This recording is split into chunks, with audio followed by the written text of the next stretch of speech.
Hello and welcome to my Age of Wonders 4 Dark Culture build. This build will be suited for brutal difficulty AI, and I would even be confident to try it in multiplayer, even though I haven't done that yet. First of all, I have to admit, this build does not utilize a lot of the dark inherent cultural units, but it will be quite strong. If you want to play with the dark cultural units a little bit more than I do, maybe I can do another build in the future. Just write your requests down in the comments and I see what I can do. The first feature of the dark culture is that cities can ignore penalties from low city stability. This is nice in the early game. You can build other buildings than your stability buildings, but eventually you want to build your special city stability buildings because they give resources for the dark culture. Notably, the first stage that replaces the tavern, it gives knowledge for heroes in prison. The next line reads that this culture has higher knowledge income and, as I already told you, gains extra income from prisons and crypts eventually. It's not necessarily higher knowledge income, but it has extra tools in special city buildings that replace your gold income buildings that lets you keep up with other cultures. In my last video, I already explained that Age of Wonders 4 is a game of opportunity, and other cultures have powerful ways to generate knowledge as well. So the dark culture's extra knowledge generation mainly helps to keep up with other cultures that are considered stronger. The main point of the dark culture, in my opinion, is, and by the way, the strongest point, is the third line we see here. Units specialize in inflicting negative status effects and exploiting them with Cull the Weak. Cull the Weak is, as I already said, arguably the strongest part of the dark culture. Let's have a look at it. We can see physical, ranged, and magic attacks have a 90% chance of inflicting weakened to their target. This is already really strong. Weakened counters strengthened, and eventually can be stacked up itself, so enemy units won't do all the damage you can see here. Sorry about that. It's a little bit tricky sometimes. Weakened reduces a unit's damage by 10%, counter strengthened. It's a really nice status effect. The big thing is that melee attacks against weakened units deal 20% more damage and heal the attacker. So you get lifesteal in a sense and do quite a lot more damage yourself if you attack weakened units. We can also see that this reads effects are increased for single shot attacks, as a lot of unit enchantments say or tell us. Ironically enough, this does not mean that your single shot magic and physical range attacks have a 120% chance of inflicting weakened. Rather, it gets converted to a guaranteed inflicted status effect, which is quite nice because a guaranteed apply cannot be resisted, other than being immune to negative status effects at all. So, as we can see, the usual play pattern would be you have your ranged units applying weakened and your melee units utilizing it. This unit enchantment or this ability is especially strong with skirmisher units, because skirmisher units can have ranged attacks and melee attacks and therefore benefit from the whole Cull the Weak all at once. This is important to keep in mind. And this 10 alignment, it's a little bit more important in other builds who want to use, which want to utilize alignment, but in this build we don't really care about our alignment. Usually we will flip quite evil just because we want to take a lot of fights on the map. So even though we won't play them a lot, let's have a look at the dark unit roster so we can get a feel for it. Let's go to the units. You can see them all here. essentially, the whole roster of the dark culture is considered to be weak. This, of course, is again in comparison to other cultures, because a lot of the units they can't keep up stat-wise, especially with the bonuses other cultures get. The dark roster seems quite plain in comparison. As of the latest patch, we have one exception, the Warlock unit, with all the changes to it. It is now considered quite good, and there's definitely room for a dark battle mage build with this Warlock unit, and maybe later some racial battle mage unit from Tomes. So I will give you a short overview about this one. The main change was that the negative status effects, the stacks of Sundered Defense, Sundered Resistance, and Weakened, it applies, got reduced, but they are all now guaranteed. Notably, his Sundering Curse got buffed, so it has all the text. You can see it down below. It has base, debuff, magic, and single shot, so it profits from all the buffs you can put on it. And when this unit reaches champion rank, it will hit a second unit with the Sundering Curse. So all those changes and buffs make this one quite strong, but then again, we won't utilize him in this build, just so you get an idea for the general units. That's basically it. If you want to use their culture units, the dark culture units, do it in another build. Okay. We will use the scout, but it's a normal scout. It gets some camouflage, but in essence, it's a normal scout. Okay. I guess this is a good time to speak about our build idea and the objectives we want to hit. With our dark build, we want to utilize this Kill the Weak to its maximum potential. For that, we would like to play a skirmisher unit as early as possible in the game, as well as a skirmisher unit in the late game, just so we can use this Kill the Weak throughout the whole game. You already see here at the left side of your screen that unfortunately the dark culture does not have any skirmisher unit naturally.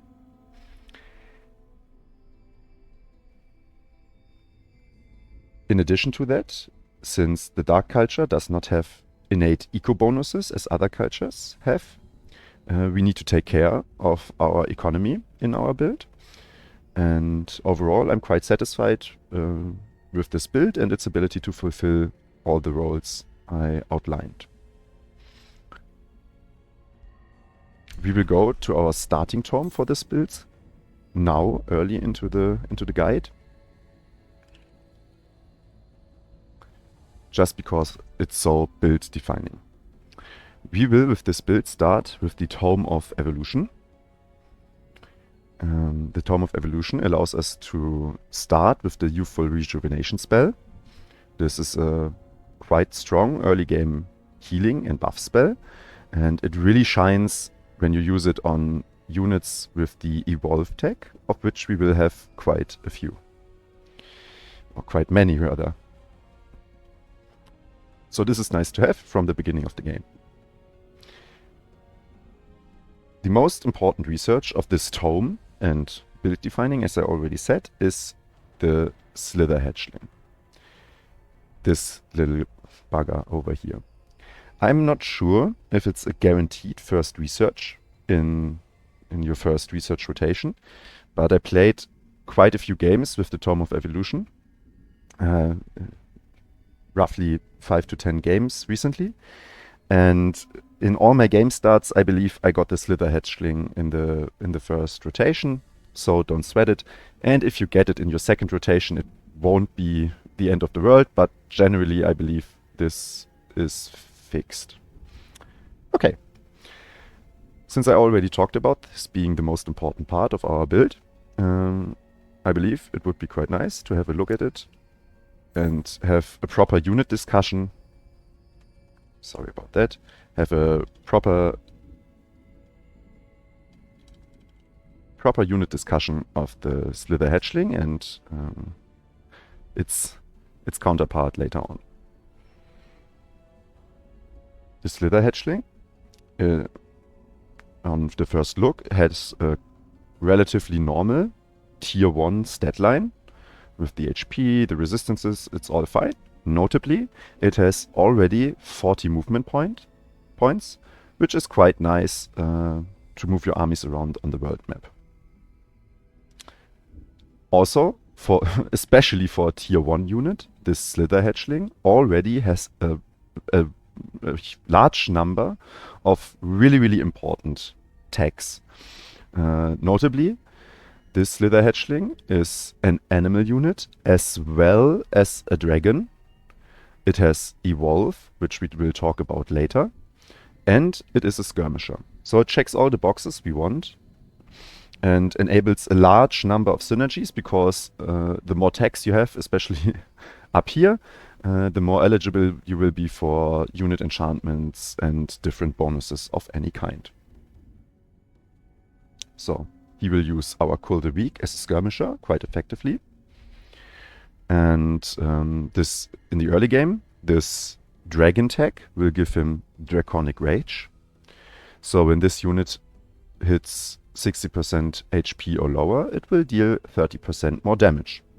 So in the early game, essentially, this will counteract any damage lost from lost units in formation. So this is quite nice, just to do your full damage, or close to it, most of the time. It doesn't fall off as fast. And having Slippery, not triggering opportunity attacks, and Swift already on a tier 1 unit, it's very nice as well. And the low maintenance, it will also keep. It just helps with your early unit upkeep, which is a huge part. The Slither Hatchling attacks have some innate positives as well. Notably, the melee strike already does, with its Venom Shock, 20% more damage against poison targets. Keep in mind, this will also get the Cull the Weak, 20% damage to weakened targets as well. So we are already at tier 1 at a 40% damage increase on those stats. And with the Venomous Spit, this unit gets poisoned on a 90% chance on its target. Notably, this Venomous Spit has a normal range and it has all the tags we want. It has base, physical range and single shot. So we already discussed with this single shot attack, the weakened of Cull the Weak will be a guaranteed apply. And other than some other skirmisher units, he can use, the Slither Hatchling can use its ranged attack every turn he wants. So if you don't want to engage in melee, you can just kite all day long because you can use a ranged attack every turn, which is quite nice. Also, we can already talk about the importance of mixed damage. In the early game, most early units will have higher armor than magic resistance. By already doing blight damage, you will do, on average, a little bit more damage than other units, which may be pure physical in their damage type. And later on in the game, this unit will retain or even gain more blight damage on its attack, on its attacks. And it's important to note that blight damage is one of the stronger damage types by the latest patch, just because the innate resistances to blight damage are few in number. Notably, it's mostly the Naga transformation, the Rightborn transformation with Undead getting blight resistance, and in the minor transformations, it's Steel Skin. But a lot of other transformations that give extra resistances, early game ones being like the magical wards, stuff like that, they don't give you resistances versus blight, so blight resistance is relatively low in its number, so to speak, or it's in its occurrence. Okay. That's for the Slither Hatchling. The best part of this unit is, or one nice part is, after this unit hits legendary rank, it will evolve into the very strong Slither unit. This big boy here. And this Slither unit will be the core of our army in this build for basically the whole game. One of the upsides and also potential downside is this is a tier 3 unit, but you do not have to recruit it. So you don't need a Town Hall 3 for this. And you don't need to pay the draft and gold cost of recruiting a tier 3 unit. On the flip side, you're not able to recruit this unit. You have to evolve your Slither Hatchlings, which can make it tricky in the late game if all your Slithers die to replenish them. So for the late game, we need a backup plan to replenish our armies if all of them die. But usually this should just be a possible problem in multiplayer, because versus the AI, as in my experience, once you hit a critical mass of Slithers, you won't lose whole army stacks anymore. So definitely not as big a drawback as you might think. In multiplayer, it's a little bit different. Some things we have to point out about the Slither are also, of course, its upgraded stat line. It's consistent with most other tier 3 units.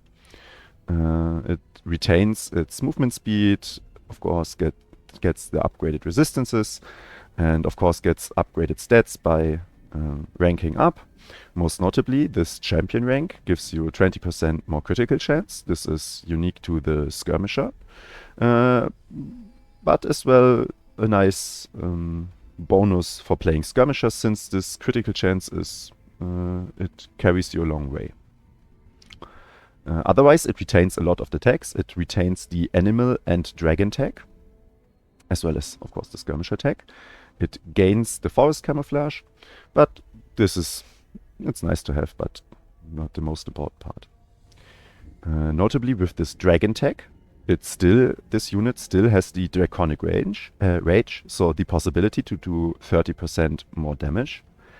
And despite you seeing a body of him in the background here, on the battlefield, this unit will be a single model entity, meaning even with 1 HP left, this unit will deal its full damage.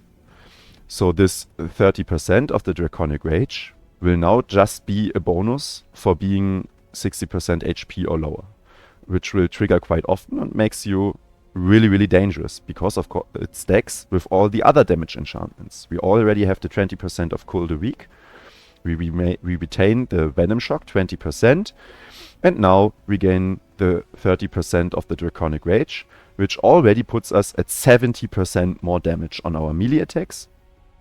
So this unit will get really, really dangerous when you decide to engage in melee. The Venomous Spit, of course, will further be or still be affected by your Cold a Week, so inflict guaranteed weakened. And now the poisoned that had a chance before will be a guaranteed poisoned inflicted, which is really nice. And it also retains all the important tags as well as the 0 turn cooldown. This unit also retains its low maintenance tag. This will be quite important throughout the game. One notable addition is the innate slip array of this unit. So your Slither Hatchlings, we will see, will have this slip array from a unit enchantment, which does not apply to the Slither anymore, but the Slithers will get the slip array for free. And this will make those units really sticky on the battlefield, because remember, if they are, for example, engaged in melee and quote-unquote die, they get this slip array. Maybe your enemy cannot move anymore because he already acted, which allows you in the following turn to run further away and attack them with your Venomous Spit ranged ability for your full damage, because you are a single model. This one is a single model entity. And of course, it retains its slippery and swift abilities. So overall, this unit is just a different beast. It has maybe the most tags of any tier 3 unit, and it shows in battle. If you never played with those bad boys before, you will be quite surprised. As was I when I first tried them in large numbers and saw how they performed. And I cannot stretch this enough. This unit in the late game with this build will feel like a tier 4 unit. So you will definitely be able to use them throughout the whole game, which is really, really nice. Okay, we talked about the Slither now in great detail. Let's go back to our build and maybe start from the beginning. I already chosen the Ogrekin, as always, go as you like. And I already chose the perks I want to get. We have to keep in mind, since we will mostly be playing Slithers or as our units, those racial traits are for our early game and especially for our heroes. And for those, I chose Elusive to make our heroes more resistant to melee attacks, or moving around in melee combat rather. I chose Resilient because the status resistance is really, really nice, especially on your hero units. You won't be able to craft status immunity rings in every game, so this Resilient tag goes a long way throughout the whole game. And we will have some, but one very notable, melee hero unit.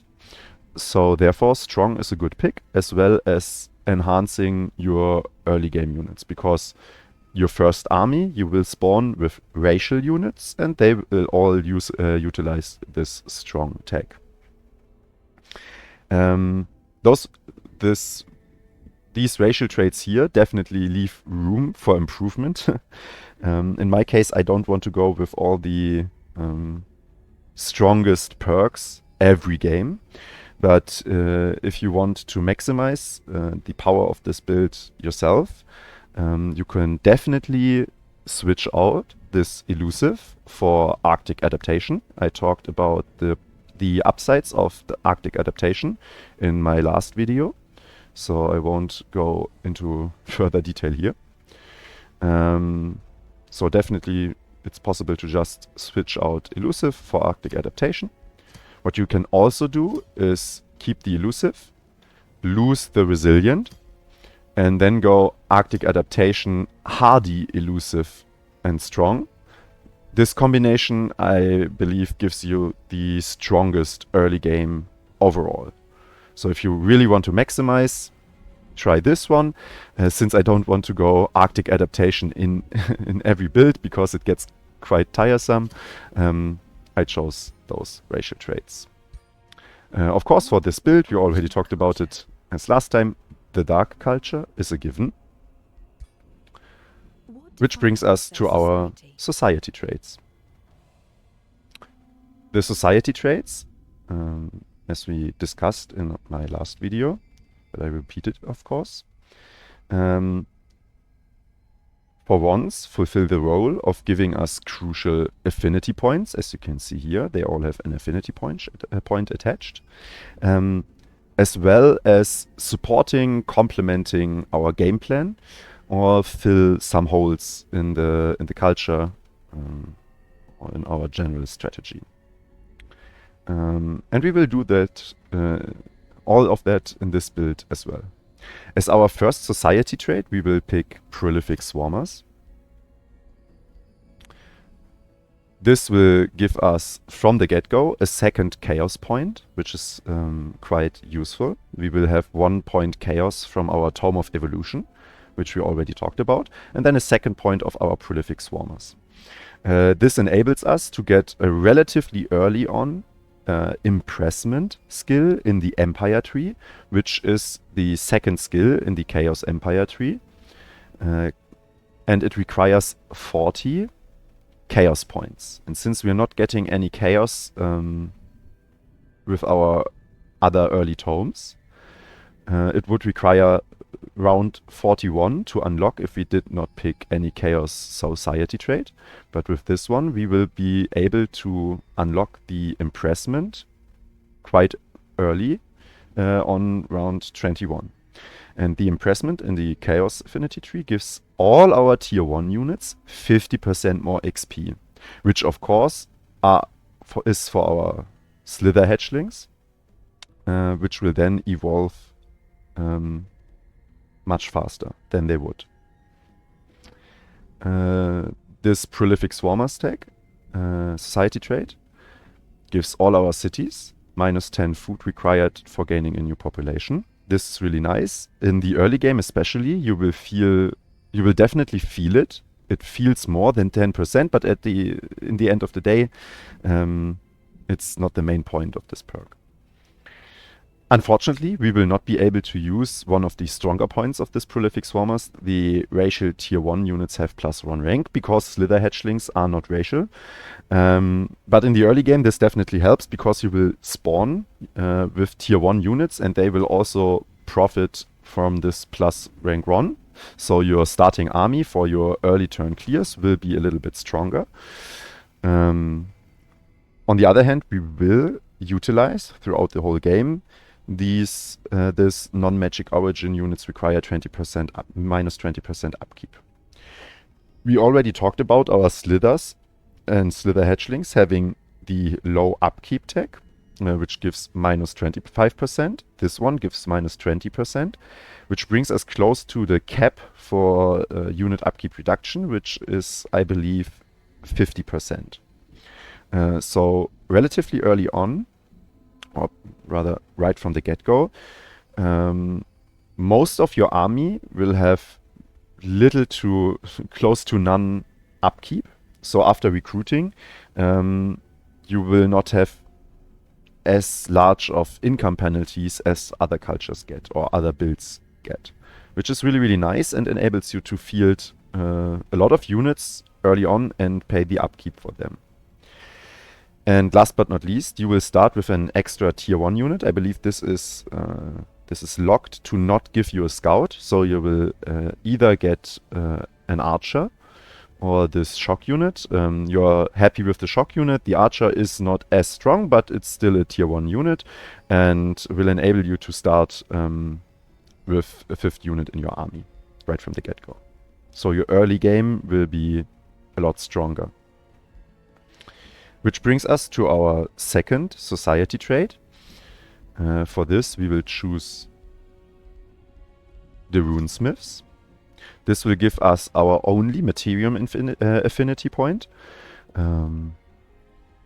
This one is not as meaningful. You could play without it, but over the game you will unlock the first one in the Materium tree for your faster and cheaper outposts, and I quite enjoy them. The strongest point of this one is unit enchantment research cost are minus 40% knowledge to unlock. And just with this line of text, the Runesmiths are easily in the conversation for the best knowledge boost in the whole game, which really, really is useful for honestly most builds, but this build especially because we will use it to keep up with other cultures in the knowledge generation, because we don't need as much. They generate usually more if you think about high culture or the mystics, stuff like that. So we keep up in tempo. As well, maybe being faster in the early game is other people who do not play Runesmiths. The second line of this Runesmiths really is quite interesting, because unit enchantments cost 30% less upkeep. I believe the game considers this unit enchantment cost as a different thing than unit upkeep cost. So these 30% will not count against the 50% unit cost reduction that we talked about earlier. So your units will be even cheaper in upkeep. You definitely feel this, and I will show it to you later on. And the last but definitely not least as well, you will have a starting bonus of starting with a shield or polearm unit. since Dark Culture does not have a shield unit, and this perk prioritizes racial units, and you have a racial spear, you will start with a guaranteed tier 2 unit. And especially for the early game, again, this will be really, really strong for your early turn clears, because now with Prolific Swarmers, you will have a guaranteed full stack 6 unit army right from the beginning of the game. So your early game is secured, so to speak. Okay. Choose your first tome of magic. We already talked about it in basic terms. We will start with this Tome of Evolution. We already talked about the Slither and the youthful rejuvenation. Next in line in this Tome of Evolution, after getting Slither Hatchling as fast as possible, is this Rapid Evolution enchantment. This is essential for your whole game plan. As you can see, it grants enchanted units 20% experience from combat, plus the Slip Away ability, and it affects units that evolve, and this will mostly be the Slither Hatchling. He has the evolve tag, and will therefore be affected by this Rapid Evolution enchantment. Together with your impressment from the Empire tree, this will the Slithers will eventually be getting 70% more experience from combat, which means upgrading them to Slithers is becomes really fast. So definitely this one, after the Slither itself, is the most important research in this tome. After this, usually I go Draconic Vitality. Draconic Vitality isn't as important to get as fast as possible. You can definitely just leave it and pick this one up later on in the game. You won't have a lot of racial units, but notably all your heroes will be racial heroes. I prefer to go with heroes of the same race, just because I can affect all my heroes with my race transformations. And as you can see, they get 3 hit points per hero level up to level 10. So eventually this will in the late game be 30% more HP on basically all of your heroes, except your ruler, but we will get to that. We then have this Summon Wyvern Fledgling left. I want to talk a little bit about early game research in general. Generally, for most builds, you want to have a summon in your build and research the summon as fast as possible. This build is a little bit different. We want to research the Slither Hatchling, which you will build in your cities as a normal unit. And we won't research this Summon Wyvern Fledgling maybe at all or till later into the game. From my experience with this build, we do not need the summon early in the game to clear the map. And mana with this build, especially in the early game, will be short. So summoning a Wyvern Fledgling with mana upkeep and requiring mana to summon it, we simply cannot afford it early on. So we do not need to research this one. The main purpose of this unit later, and that's why I would consider researching it along the way, is to activate fights in the mid game. Just if you don't have enough movement points to activate a fight, you will just summon this Sheep Wyvern Fledgling and then can run into the enemy and maybe close the gap a little bit there. And as I already talked about in my last video with the Flying Weaver Scout, this unit is a flying unit, so it can traverse lava and build roads over lava terrain. This can be quite useful in some scenarios, so definitely keep this in mind, that this flying tag you see here enables you to build roads over lava. Otherwise, I would generally advise you to research your dark unit enchantment, this Brand of Wrath first, over any summon, because this gives Cull the Weak to your Slither Hatchlings.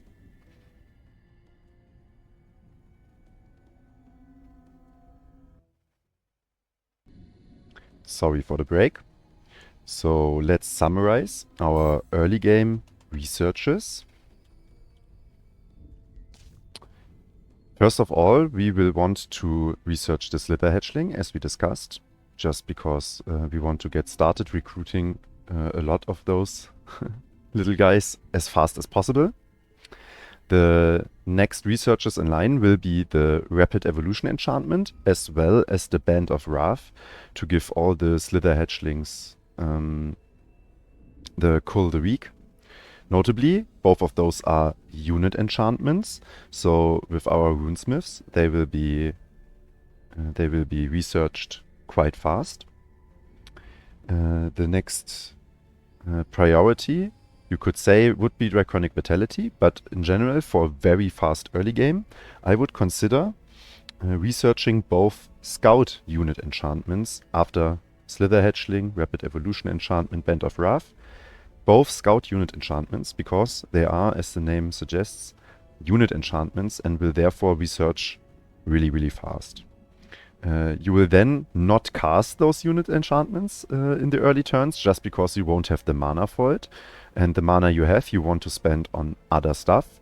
But just researching those fast and get to the next tome fast will be the priority. And Draconic Vitality and the Wyvern Fletchling you will be able to pick up later on. They're not important in the early turns.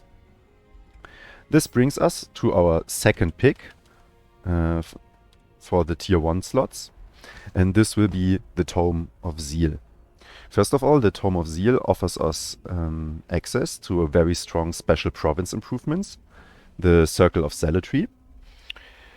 The city stability it provides is whatever, since we ignore negative city stability. So later on, this city stability will be quite nice, but early on it's not that important.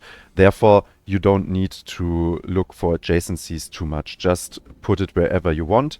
The more important part is the cheap draft it provides. I already talked about us flipping evil or very evil relatively fast with this build. So Circle of Zealotry will provide you a lot of benefits with the draft, because this special province improvement by itself is quite cheap to build. In addition, this one is a quarry, and our build, as we will see later, really likes to have a lot of quarries. Overall, this is a really nice SPI to have. The next important thing about this tome, which is very strong, is this Legion of Zeal unit enchantment. Notably, it applies to skirmisher units, and the text of it just mentions attacks. So melee and ranged attacks will both be affected by this bonus spirit damage. Zeal gives +2 spirit damage. It is doubled against condemned units, and effects are increased for single shot attacks. So to decode what this means, on your Slither ranged attacks, which are single shot, this damage will go up to 4 spirit damage.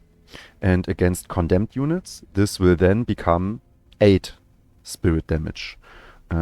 Which is really, really nice, because it benefits from all the percent damage increases we will stack onto our units. And it is one of the only early game unit enchantments, this one, Legion of Zeal, which does not give your units any drawbacks in physical damage. This is just bonus damage. Usually it's a little bit of extra damage in elemental damage types, traded off for some physical damage. It's still worth with all the others, but this one is especially nice. Yeah. The next important thing in this chant, in this tome, is the Inspiring Chant. This is one of the most powerful buffing spells in the early game, I believe. The 2-hex radius is huge. You will easily be able to hit a lot of units with this one. And later on, it has really good synergy with the Order Bolstering Matrix, which is one of the stronger bolstering matrices, in my opinion. And your whole army essentially, all your slithers will have Zeal because of the aforementioned Legion of Zeal. Which brings us to the third really strong research in this tome, and this is the Fanatical Workforce. This allows you to cast a relatively cheap spell, which gives the target city plus 60 production for 3 turns, in return for some food lost, but this is generally okay.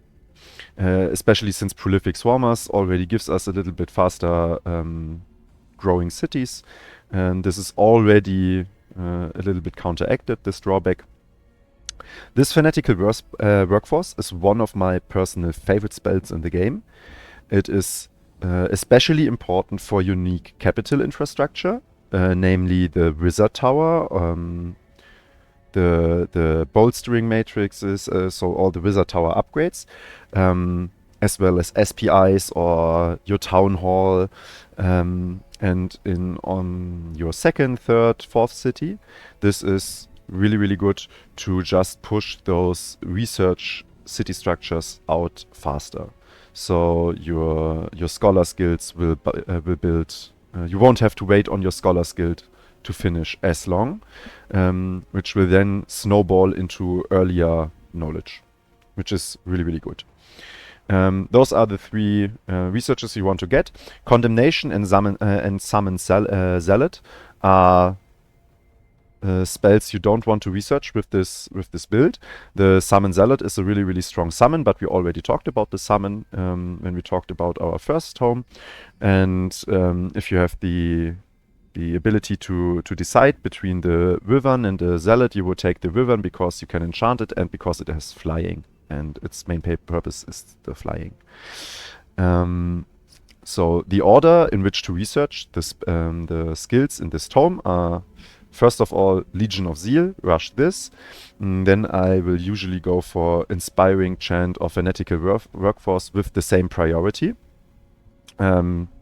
Maybe keep in mind the gold you have access to, because if you start spamming the Fanatical Workforce, the spell will usually be gated by the amount of gold you have able to pump out all those buildings.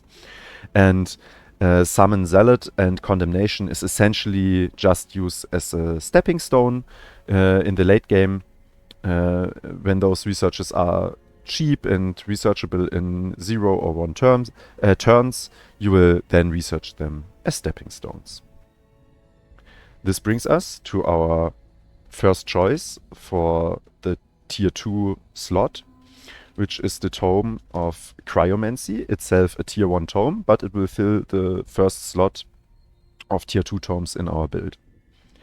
This is because it has, versus the other tier 2 tome we are gonna pick, it has the better affinity to get earlier on, the Shadow one. You want this 2 Shadow affinity, as well as being able to traverse, get through this tome faster than the other one, because this tome has 2 unit enchantments. Again, Frost Blades, Frost Arrows are unit enchantments, and they will be researched 40% faster because of Runesmiths. This makes those 2 researches the most important one in this build, just because they are researched very fast, and your Slithers and Slither Hatchlings will utilize both of them. The Frost Plates with the extra damage for melee attacks, 20% damage against frozen or slowed units. It applies to skirmisher units. And the Frost Arrows, it applies to skirmisher units to their range attacks as well. And they will have a chance to slow their target. Of course, for single shot attacks, this will become a 90% chance. So usually your opponents will be slowed. You then get the 20% extra damage on top of everything else. And then again, we talked about this a little bit in my other video. You, of course, have the Blizzard World Map spell. This is one of the most powerful world map spells in the game. And usually you will want to research this and always have 1 Blizzard prepared in your prepared spells. But definitely don't spam it in the early game, because we already mentioned mana will be quite a short resource in the early game. So don't spam this, you won't have the mana for it, and then you will be sad. But for harder fights, definitely utilize it. It's really, really good. Of course, we get our School of Cryomancy, special province improvement. It is perfectly fine to just build it for the 10 knowledge and it being a research post. If you choose to go with the Arctic adaptation, as we talked about in the race traits, of course this one will be immensely more powerful. But if you don't start in the Arctic, definitely still consider building this building just because of the 10 knowledge and it being a research post. So scaling up your Scholars Guild cities will be possible with this one. Okay.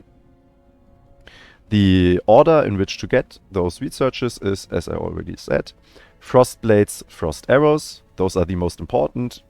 Maybe even consider mana locking one of them. Then get the Blizzard with the next highest priority, and after that all the other 3 researches, the Ice Coffin, White Witch and Summon Lesser Snow Spirit. They are all optional, so use them as stepping stones when you are researching later tomes. The story with the Snow Spirit, usually it's a really, really good, one of the best summons, is the same as with the Summon Zealot. We don't need summons in this build. By the time you research the Tome of Cryomancy, you will have enough army. And then again, the Snow Spirit, it's not stronger than our Slithers. So we don't need to research it. Just research it if you need it as a stepping stone. Which brings us to our second tier 2 tome, which will be the Tome of Fertility. This Tome of Fertility has a special province improvement attached to it, the Bountiful Fields. It is cheap enough to build whenever it is reasonably possible.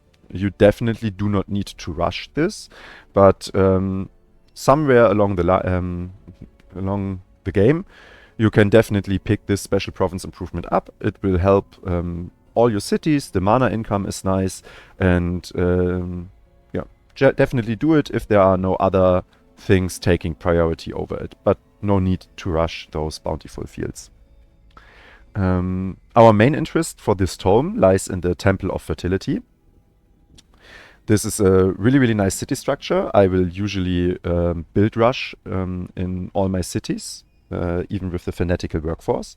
It provides us good scaling throughout the whole game and greatly helps us for the late game, because one of the winning conditions of this build, essentially with every build, but this Temple of Fertility helps quite a lot, is the expansion victory.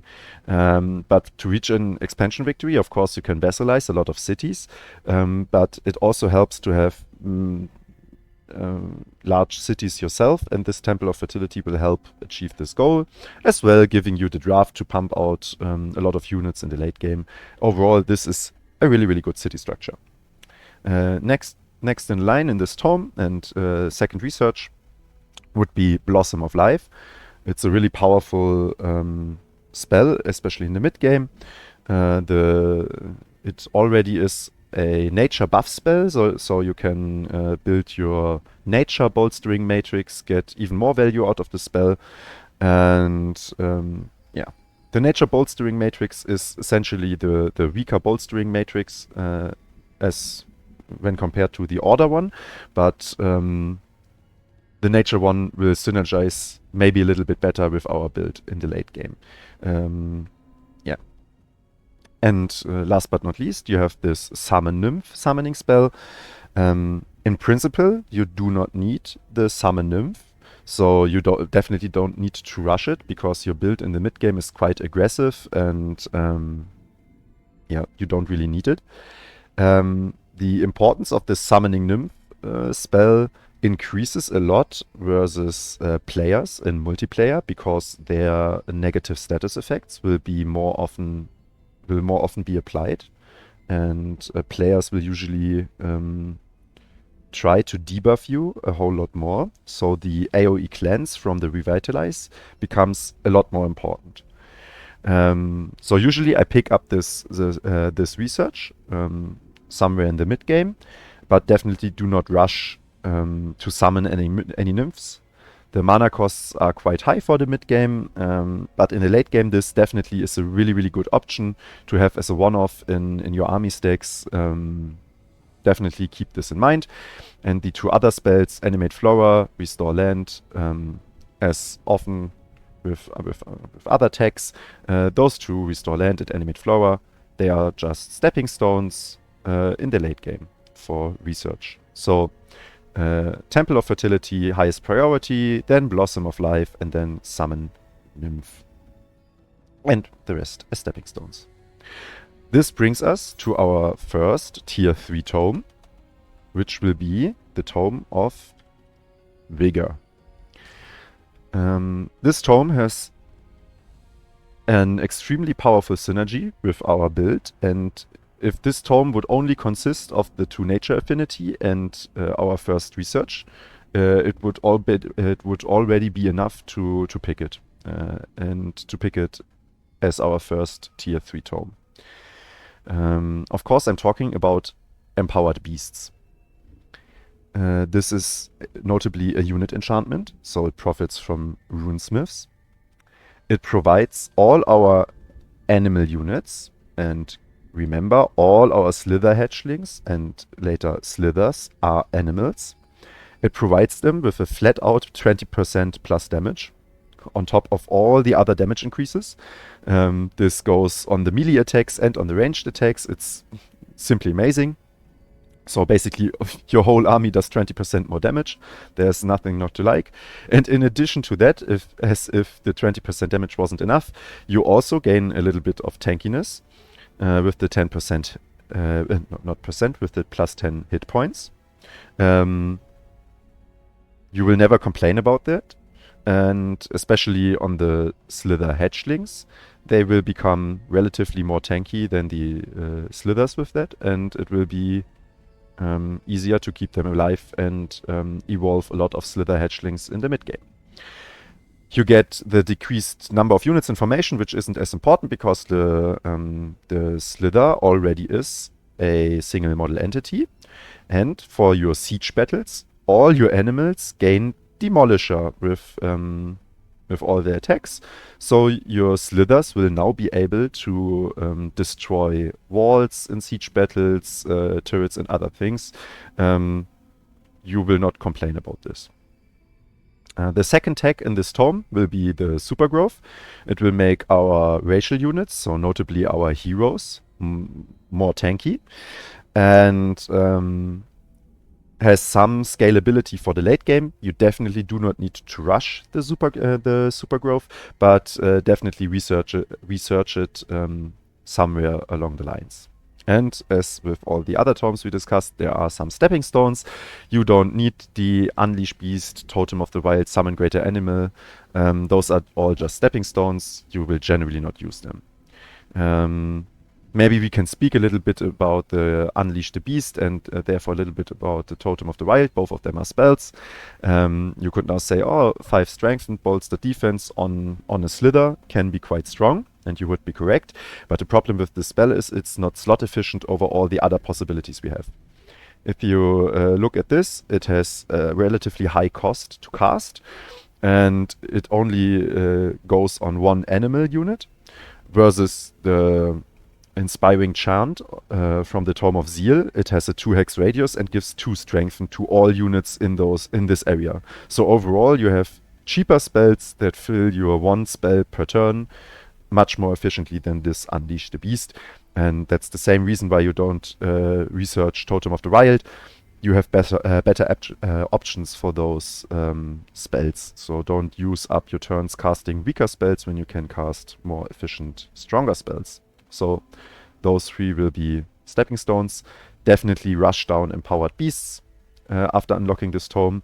And after getting Empowered Beasts, you can choose to go with the Super Growth or cheaper research options from other tomes. Just to get to the next tome even faster. this next tome, our second tier 3 tome, will be the Tome of Cleansing Flame. I'm sure most of you are quite aware of the power of the Tome of Cleansing Flame, which is perfectly fine. It's a really, really, really strong tome, and a lot of builds like to play it for different reasons. I definitely like to incorporate it into builds, not just because the Pyre Templar is so strong, but to utilize all the other features it provides. First of all, you get the Pyre Shrine. This is just generally a strong special province improvement. When you unlock it, just build it in as many cities as you can, because it is definitely worth building just because of the gold income. The amortization will be fast, and after that you will be just happy about the plus 15 gold, as well as giving all your units faithful, all your units produced in the city from when you finish the building. So if you replenish your armies, all your Slither Hatchlings and therefore your Slithers produced in the city will gain the faithful and the 10% reduced unit upkeep, and therefore you will, with your Slither Hatchlings and Slithers, reach the 50% unit upkeep threshold, which is quite nice. And maybe in the late game, in the super duper late game, you can unlock some synergies, which can also utilize a lot of units being faithful, but generally you won't, but it's a nice thing to have. Generally speaking, by picking the Tome of Cleansing Flame, you will gain this Cleansing Flame Herald ability as a passive ability, and even though you might not be able to utilize it yourself as much because you don't have as much ways to get burning on the field as other builds do, having this Cleansing Flame Herald passively protects you against other Cleansing Flame users.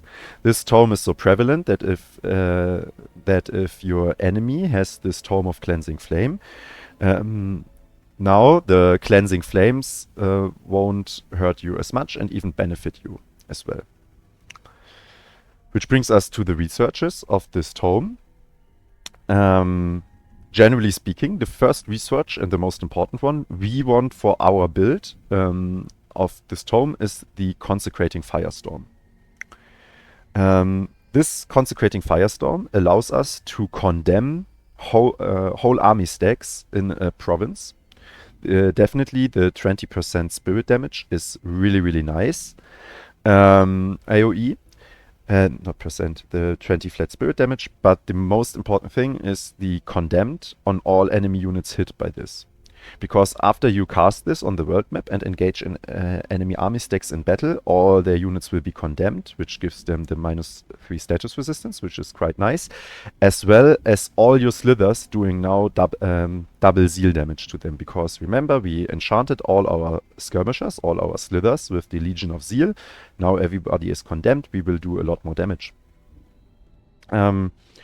It is quite important to notice that this spell will not help you in defensive battles. This is only castable in non-friendly provinces, so don't be shocked if you are on the back foot and the enemy is sieging you and you can't cast the Consecrating Firestorm while defending one of your own cities. Definitely keep that in mind. The next important spell, a really, really strong spell in general, will be the Zealous Ignition. This spell is strong in itself, but also because of a nice synergy you definitely can use in the late game, especially versus human players. This is one of the... Let me just think about it. One of the few, if not the only, reasonably playable Order debuff spells. And the Order Amplifier Lens in the late game has the ability to cleanse all positive status effects from units hit by Order debuff spells. So not only will you be able, if you are not Consecrating Firestorm, if you're not casting Consecrating Firestorm on your enemies, you will not only be able to condemn a lot of units in battle, but this one will in together with condemning enemy units, will, with the Order Amplifier Lens, cleanse all positive status effects of your of the enemy units. Usually, you won't play this in this build versus the AI, just because it's a little bit more difficult to use. But against multiplayer, so other human players, usually their strategies involve a little bit more of a buff circus. So human player armies will have a lot more positive status effects on them. This positive status effect cleanse is really, really strong and really crucial to have. Okay. Next up, we have 2 unit enchantments in this tome, the Pure Flame Staves and Flameless Champions. Notably, both of them, they don't go on your skirmisher units. This one and Pure Flame Staves go on support units later on, so maybe on your nymphs, which is okay, which is quite nice, but you won't play a lot of the nymphs. Those are really, really good stepping stones. Both 2 unit enchantments, and remember, they will be 40% cheaper in knowledge cost to research, so it is perfectly fine to just research them and then never cast them. Or maybe cast the Pure Flame Staves for the late game, but perfectly fine. You will, of course, have the option to research the Pyre Templar, and I would recommend you do it somewhere along the line. Definitely do not rush it, because by the time you unlock the Pyre Templar, it will be a relatively costly research. So just keep this in your back pocket for later turns, when you have more knowledge income and this becomes relatively cheap. But then definitely research this, because this is a really, really nice fallback unit to have for the late game. If a lot of your units die, a lot of your slithers, and you need to replenish your army, this Pyre Templar definitely is a good choice for that. So having it in your back pocket is quite nice, but your build does not revolve around it. And usually, if you can, you will want to have more slithers than Pyre Templars. Even in a late game, if you have a the choice between a legendary slither in your build and a Pyre Templar, you will usually choose the slither. Okay, so to summarize, priority in this tome is the Consecrating Firestorm. After the Consecrating Firestorm, which I really want to have to play around with it, I will usually just go for the unit enchantments, because they are cheap, because of runesmiths. And then somewhere along the line, I will grab the Zealous Ignition and the Pyre Templar with roundabout the same priority, depending on your needs. And of course, later on, as a stepping stone, you can research the Temple of the Pyre, but I consider this to be one of the weaker researches of the tome. You then have to build it in your cities. Of course, do it. It's not weak per se, but just in comparison, the other researches are more important slots to fill, so to speak. This concludes our Tier 3 tomes and brings us to our first Tier 4 tome, the Tome of Calamity. I already talked about this in my last video. The special province improvement is nice in some strategies, just because it allows you to draft some powerful units. But in this build especially, you usually will not build the Accursed Shrine. It has relatively high gold and production costs. If you really, really need a conduit, okay, but you will unlock other conduits as well.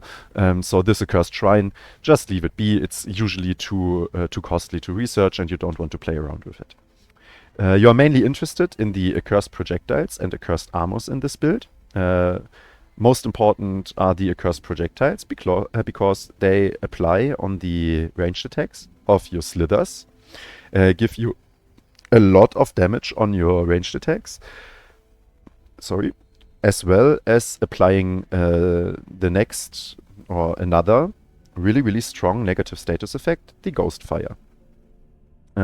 So 5 stacks of this will create Cleansing Flames, and this just does a lot of damage. So it's definitely worth. It's nice to have Accursed Projectiles. They're really good.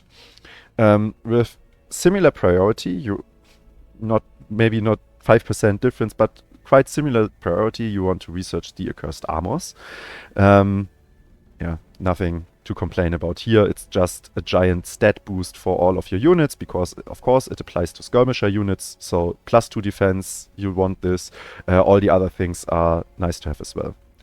Those two are unit enchantments. They will be cheap to research, fast to research, and of course cheap on your upkeep because of your runesmiths.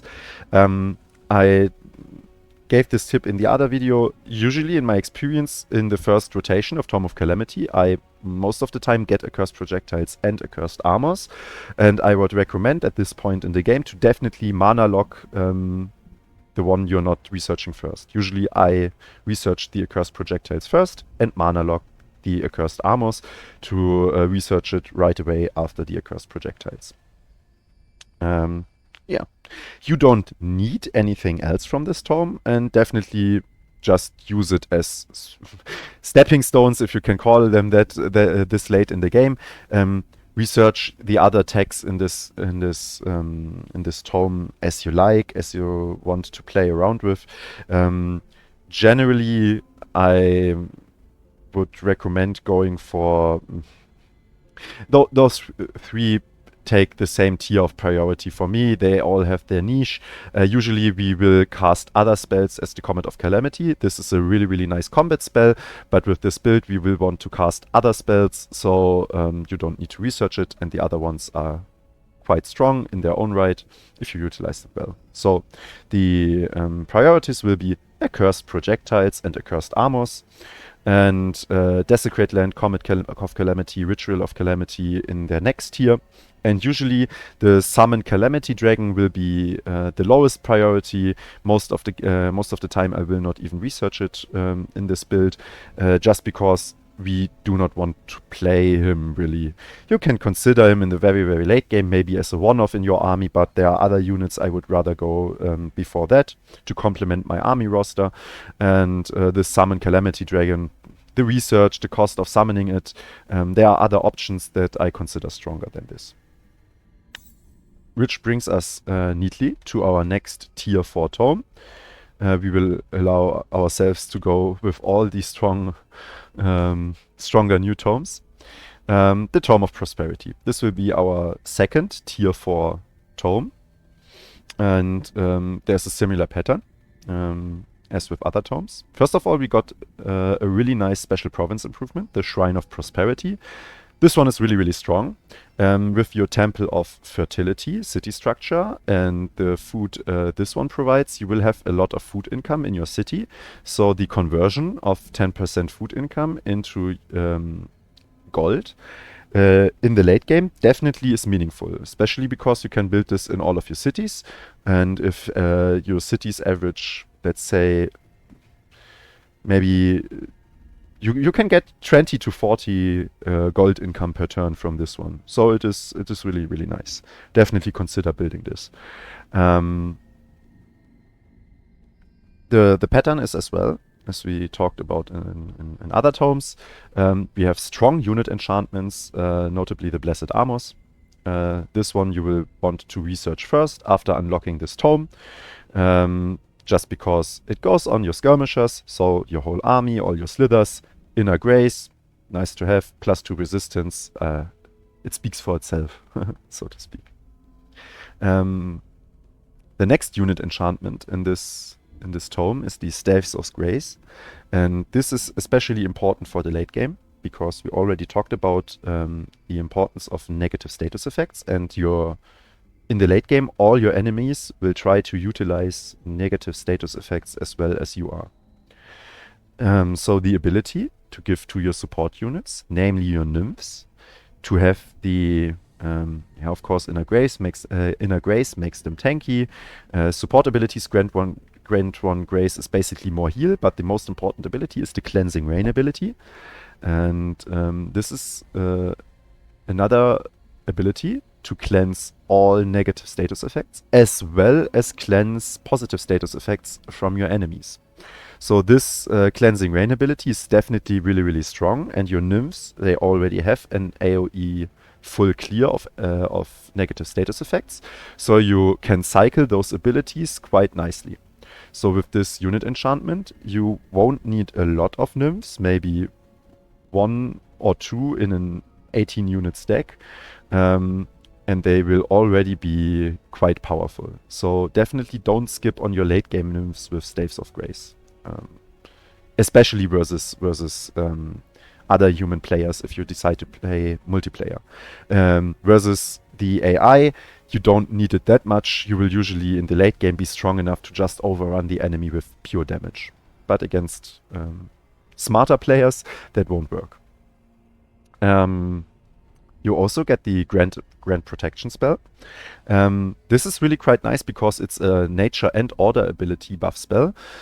So if you have your order bolstering matrix from the early game still around, you not only get all the defensive stats of the spell, but you also get the 3 fortune of the order bolstering matrix. So this is now a really, really strong defensive spell, as well giving you a lot of offensive capabilities as well.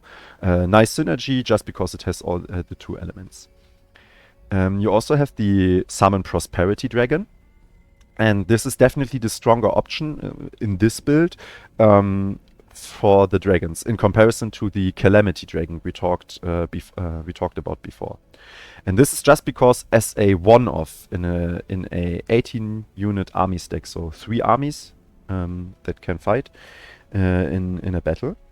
Having 1 Prosperity Dragon is really, really strong just because of this Reign of Prosperity ability.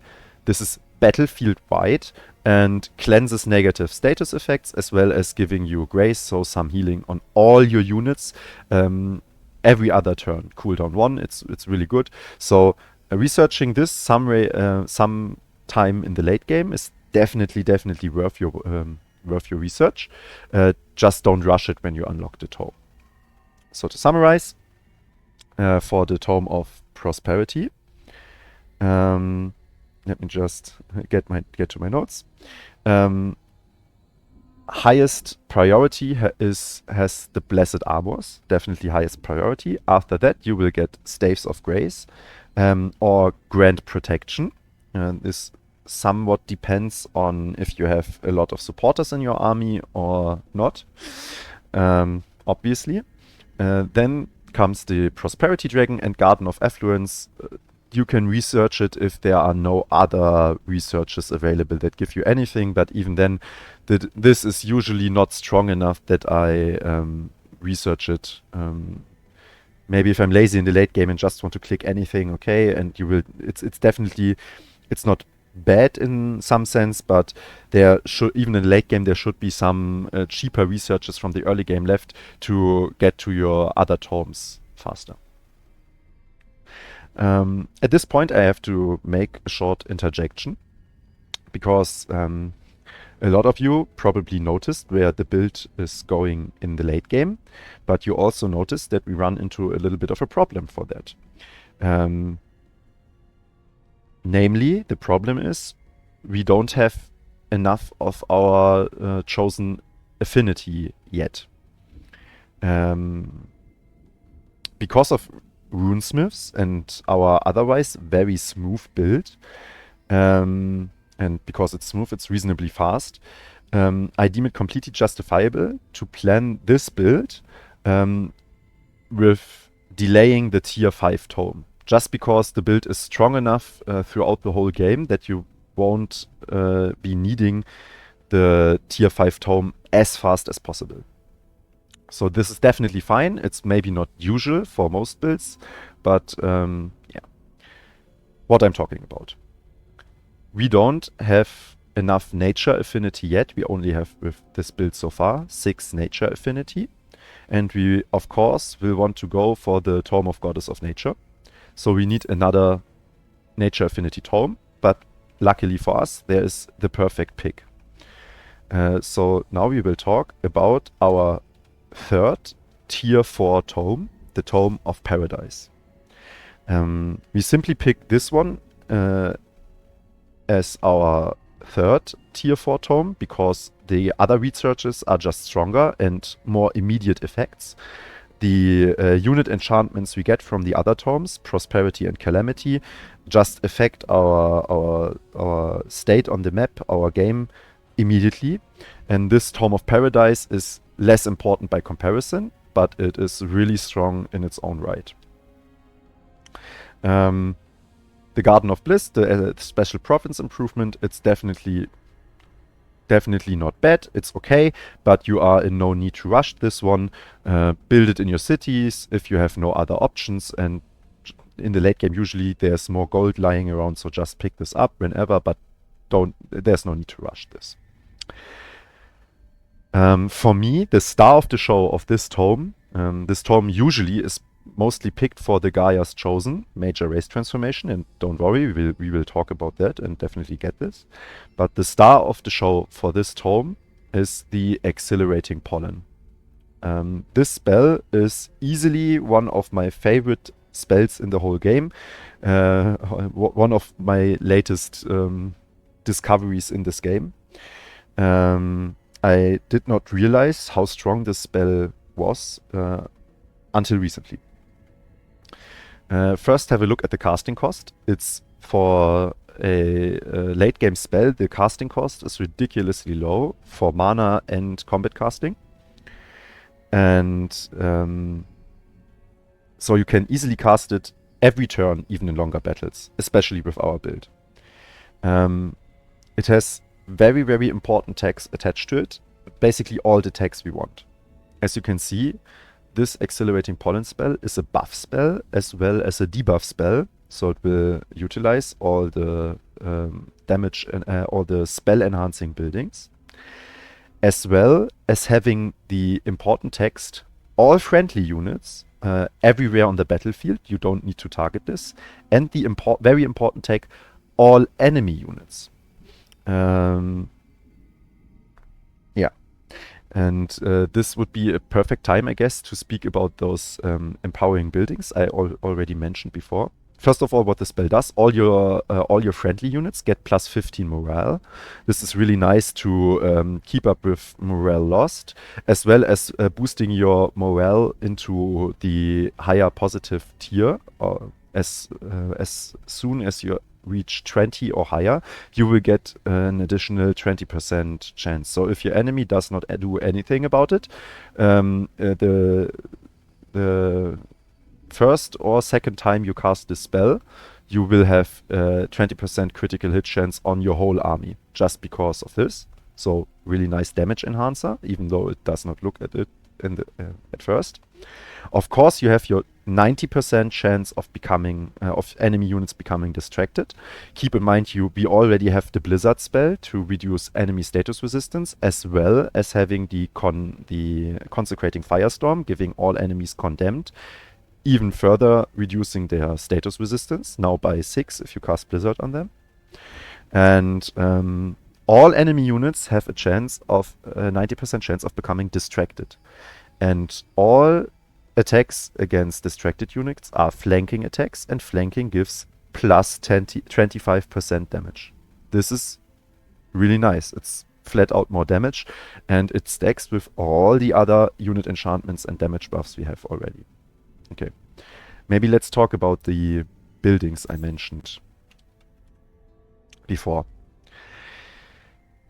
This Exhilarating Pollen spell will utilize the Nature Bolstering Matrix, this nature buff and healing spells. Exhilarating Pollen is a nature buff spell, so therefore it will, in addition to all its effect, heal your whole army for 10 temporary hit points. So by casting this spell every turn, you will also get this heal on your whole army, which definitely adds up over time with all the other sources of healing. And this is very, very nice and important for this spell, for this build. Your Nature Amplifier Lens gives all your nature debuff spells also inflict a guaranteed weakened. We already use weakened quite a lot, but it of course gets counteracted by strengthened. So either we have to cleanse the strengthened first, or hit the same target, the same enemy a lot with multiple Slither Hatchlings to get a target to be weakened. And this Nature Amplifier Lens, together with the Exhilarating Pollen, which we remember targets all enemy units, will then inflict guaranteed weakened 1 stack on all enemy units. In addition to everything else we already do. So usually in the late game I build those 2 buildings, maybe build Order Bolstering Matrix for the early game, and then switch it up in the late game, because we can cast 1 spell every turn, and usually this will be this Accelerating Pollen. Yeah, I believe now it's really clear how strong this spell is. It's also maybe important or nice to mention that these we will have in our build another interaction with being able to flank enemy units. So those flanking attacks are even more important to get. Okay, we talked about this a lot. Let's move on. Next in this tome will definitely be the Enchanted Bloom. This is a really nice terraforming spell to give on your cities, and essentially this one helps late game with the production in all your cities, but essentially this helps to push for an expansion victory. Of course, the food will synergize with the food converting buildings you may already have, but essentially this will allow your late game cities to grow even further and push for this expansion victory condition faster, or maybe even enable it in the late game. So definitely Enchanted Bloom after the Accelerating Pollen is my second most important research in this tome. After that, we want to get our Gaia's Chosen. It gives our heroes more tankiness with the status resistance as well as the hit points, as well as making them planned units, which is can be quite important later on, especially for damage dealing heroes, and as well as making our fallback units if a lot of our slithers die by some mysterious, unfortunate turn of events.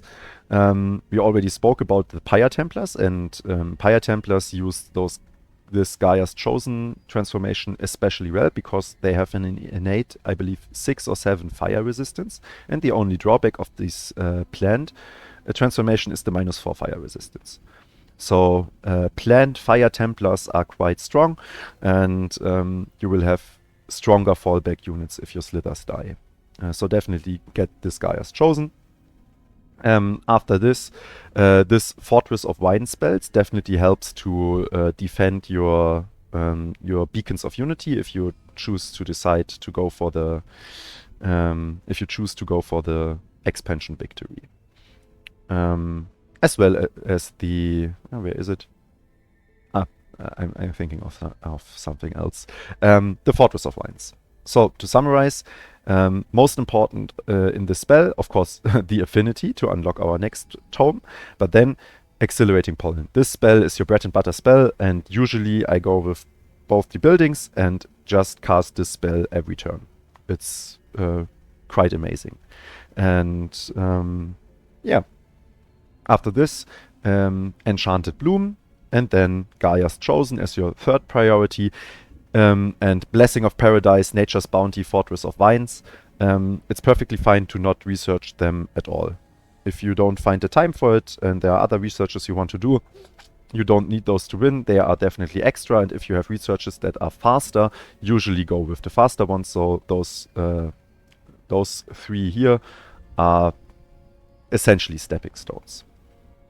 Which brings us, as I already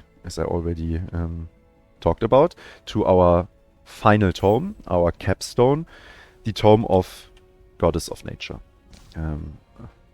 I think a lot of you already thought about this in the beginning of the build, and of course we have to talk about this Force of Nature. All our animal and plant units will gain 20% critical hit chance and a flat out 4 blight damage.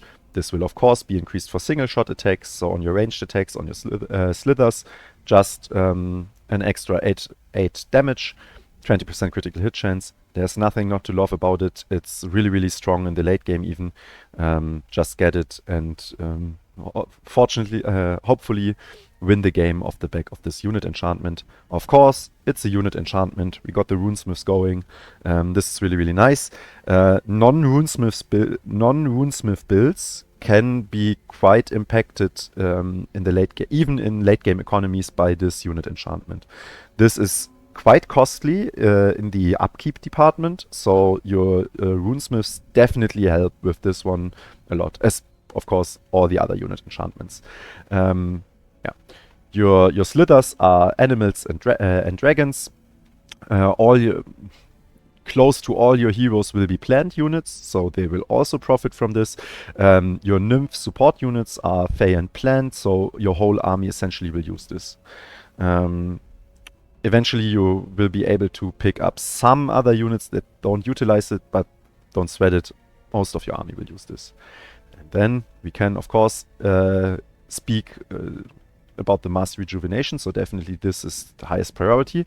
But mass rejuvenation for the late game, reasonably priced spell. Definitely the heal is nice to have attached to it, because it, of course, as a healing spell, it will profit off of the nature bolstering matrix. So this is a 50 heal. But essentially you don't use it as for the heal. If it were just for the heal, you would cast other spells, but of course brings all dead friendly animals and plants back to life. Your slithers cannot be turned to plants, so but they are innate animals. So all your slithers will become, all your slither corpses, if there are any, will become alive. And you can revive heroes with that are plants. So all in all, this spell is just bonkers, and it will be really frustrating for your enemies to play against them. At this point, it will be really hard to beat your army. Yeah, so definitely pick it up. And even the forest awareness in the late game, of course, it's the least important of research of this tome. But in the late game, this forest awareness definitely can help you if you play on a large map and did not find all the enemy capital cities. This can help you with finding enemy capital cities and plan your crusades better, and plan ahead on the campaign map. And yeah, if you need to go for enemy bound gold wonders, or you need to destroy enemy beacons of unity, you can plan your attack better with all the vision this provides. So don't sleep on this word spell. Yeah. As in the last video, I will give you some options for the very, very late game. If you don't win the game by this, it's okay. You can, with fast research, reach this tier 5 tome and still not win the game, just because it takes a few more turns. So it's nice to have some options for the later game, and I will talk about them briefly. My highest recommendation for this build to pick up after the Tome of Goddess of Nature, there are really, really powerful options, but I really like to go with the Tome of Cycles, just because of the projectiles of decay. It's more damage on your skirmishers, it's researched fast because it's a unit enchantment, and the chance to inflict decaying and therefore inhibiting all healing on enemy units is just really, really strong. Decaying works on basically every unit now. Yeah, just go with Tome of Cycles, make all your slithers even more annoying. The Cycle of Seasons spell is really nice in defensive situations, just because you can cast it on all your cities, forget about it, and it will always be useful, especially the spring and autumn. The all friendly units become strengthened and all enemy units become weakened, obviously are really, really strong, so go with the Cycle of Seasons. And the Parting Gifts as a combat enchantment definitely is worth one turn of spellcasting. So one turn, usually the first turn you are able to cast a spell, not casting Exhilarating Pollen, but just as a setup, cast this combat enchantment will make your combats even stronger, so Parting Gifts definitely consider this. You can go with Druids of the Cycle. They will, of course, as a support unit, they are not mythic, but a support tier 4 unit. So they will, of course, get the Cleansing Rain ability. So if you really like to play them in the late game, yeah, you can consider doing them, but whatever. And Diffuse Health, you will not research it because there will be basically at any time there will be more slot efficient spells to be cast. And if you are really not satisfied, one last option is the Tome of the Stormborn. Usually for this build, I prefer the planned transformation because it will come on. It will come online earlier into the game. But if you really like, you can delay your major race transformation, get the Naga transformation, and of course, this Tome provides you with a racial tier 4 skirmisher unit. Funnily enough, I consider legendary Slithers with this build to be stronger than the Stormbringers, or at least as strong as the Stormbringers.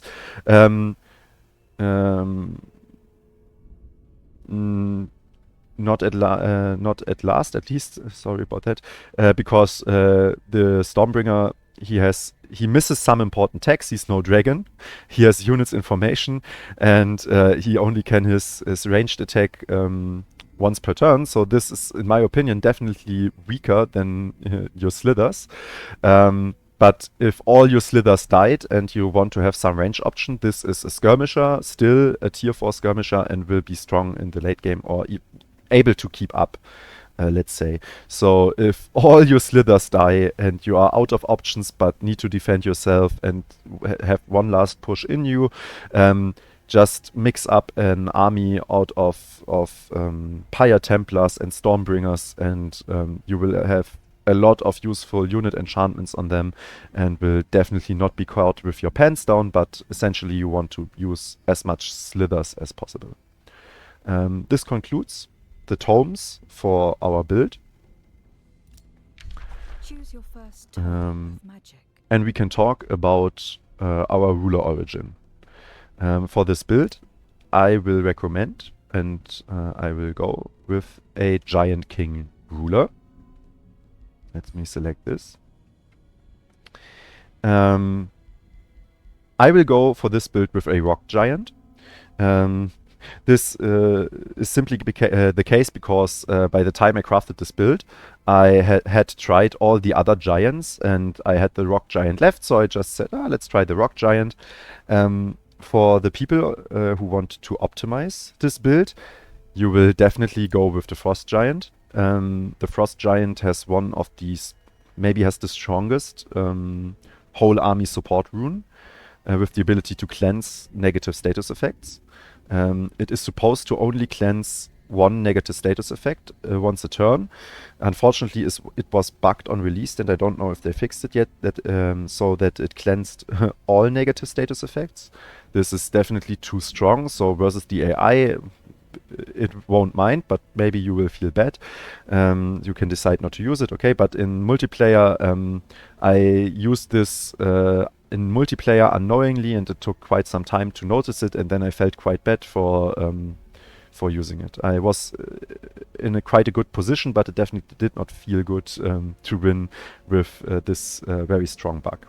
But besides his really strong army empowerment rune, if you want to optimize the build, we already talked about it, you will go with the Arctic adaptation. The Frost Giant King will further synergize with the Arctic adaptation. And the mana income is really, really nice for this build and will definitely help you out the most in the early game. So there are a lot of synergies. The only drawback of this one is that his Summon Ice rune steal. This will replace grasslands on your in your cities. So in the late game with your tier 4 tome, you won't be able to profit from your grasslands with the Enchanted Bloom, I believe it's called. But this is a minor drawback and not that important. Yeah. The Fire Giant King, I would just, I would not play him just because he gives fewer in this build, just because he gives fewer production than the Rock Giant. You can see here it is 3 production, there it is 2 production, so I just go with the Rock Giant, as well as this Fire Giant with his Lava Rune Steel. He also loses Grasslands, so less late game synergy. And this Rock Giant with his Rock Rune Steel, he just adds the mountain, but he keeps the grassland. The Storm Giant, he gives mana and food, which is really, really nice, especially the mana part in the early game, as I already talked about with the Frost Giant. And his Rune Steel also does not lose the grasslands, so this is definitely a strong option as well. But I like the Rock Giant King because you can get any amount of quarries in your capital city as you like, and I really, really like to utilize the Giant King Governor to its fullest extension. So we will use the Rock Giant for this build. Of course, starting with the item forge is really, really nice, just to start forging items whenever you want and not having to build the item forge. It's of course good. The Rock Rune Steel spell, depending on your starting terrain for your capital city, you will want to cast this spell as fast as possible. It will cost mana upkeep throughout the whole game, further contributing to your mana issues in the early game, but it is still worth it, because if you don't start in your capital city around a lot of mountains, you will want to transform to just put this Rune Steel at a reasonable province and start transforming. It takes a while, and you definitely want to use the production boost. Yeah. And of course, use this throughout the whole game. The 3 production is quite nice. I want to talk about the Giant King Governor. This is maybe the strongest, or at least a contender for this spot. One of the stronger ruler governing.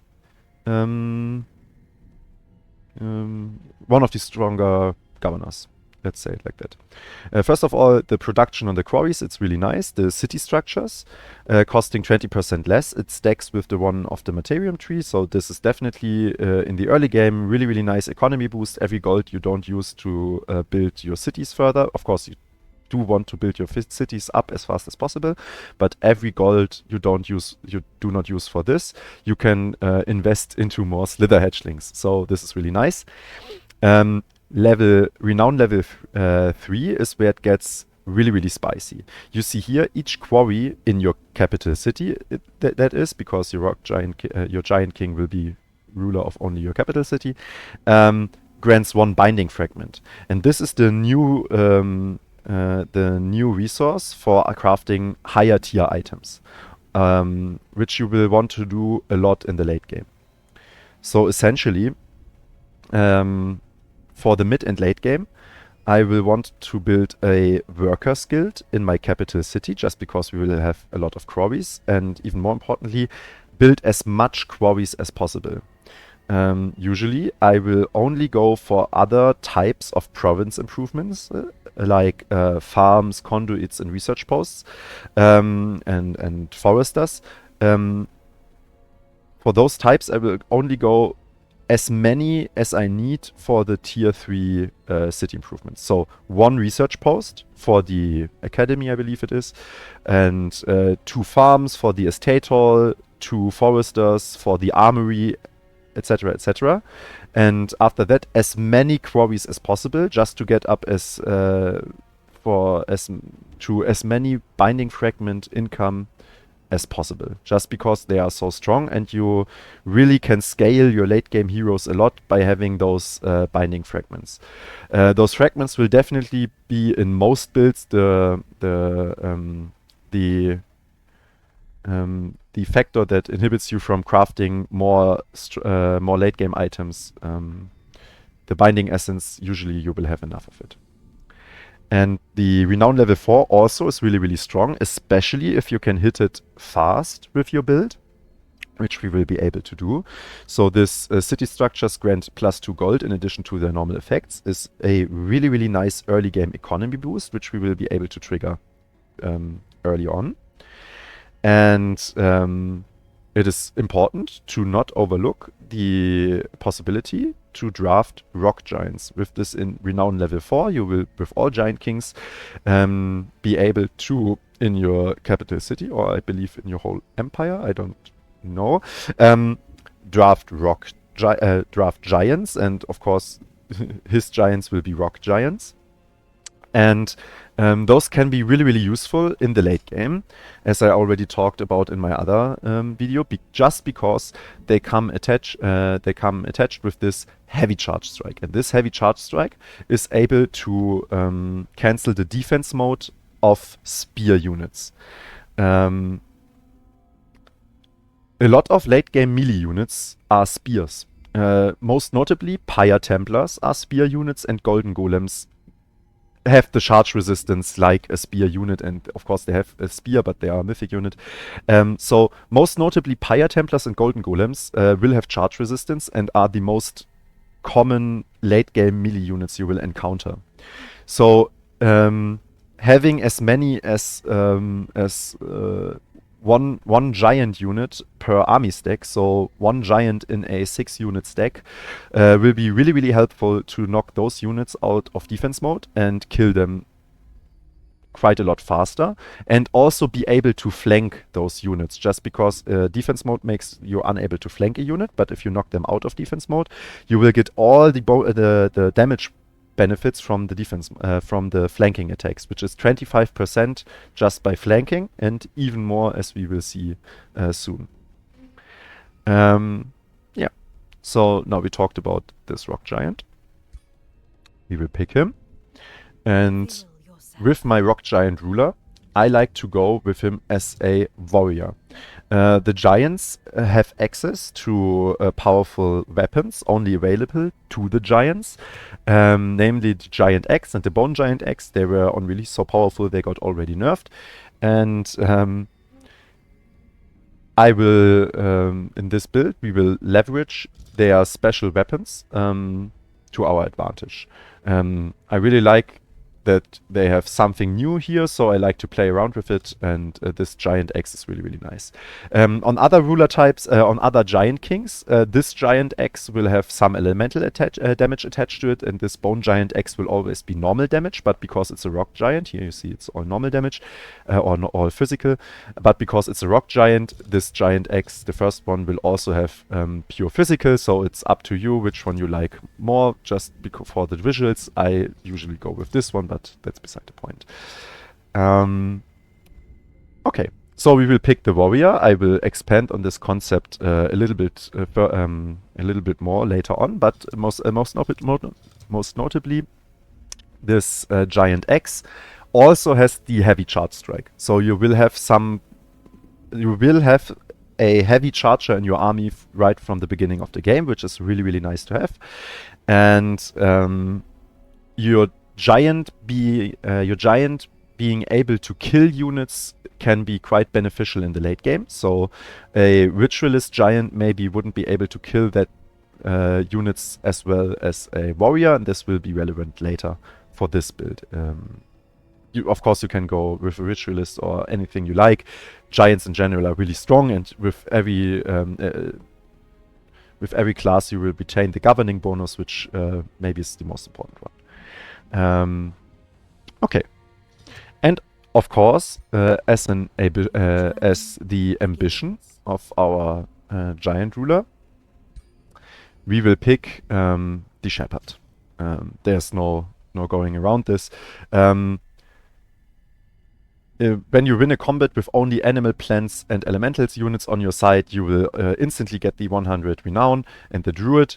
All animal units in your army will have minus 20% upkeep. Okay, you are already close to the cap, but they will have 20% hit points, and this is just very, very strong throughout the whole game. Your Slither Hatchlings and your Slithers will profit from this. They will get tankier, and you will be able to finish if you think about it, you will be able to finish this Druid ambition really, really fast.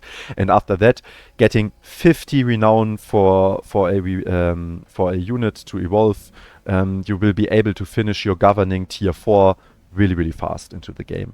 It's essentially getting your major ambition and then evolve. I believe it's 6 units, because overall it takes 400 renown to finish your tier 4 ambition.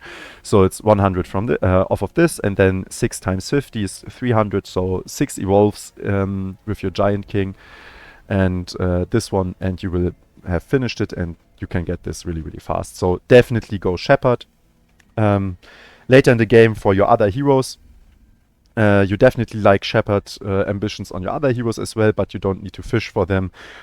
Scholarly governors, recruiting governors, or instructors are also really, really strong. That's it. So now we can finalize our build. We talked about all of that.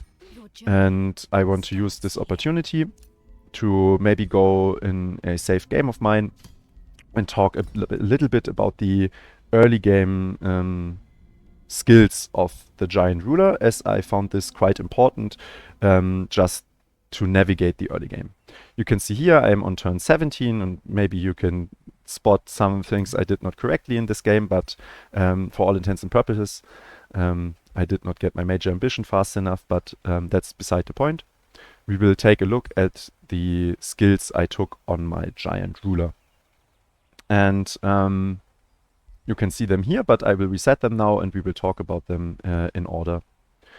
You will of course start at level 1, and at level 1 you will have this basic Hurl Boulder ability unlocked. So your level 1 skill point you cannot choose because of the reset we could, but this one will at level 1 your spell. Notably, this has physical, ranged and single shot, but this is, I believe, also an ability, and this will have a little bit of a synergy later on, because this being an ability. On level 1, or rather level 2 and 3, so with my first free skill point and my second free skill point, I like to go with the upgrades for this Hurl Boulder ability. Namely, with this Sundering Boulder and then with this Empowered Throw. And the reason behind this is the base damage of this Hurl Boulder ability is already quite high for the early game, 29 damage. A lot of tier 1 units in the early game, they have 50 or 60 HP and maybe 1 resistance.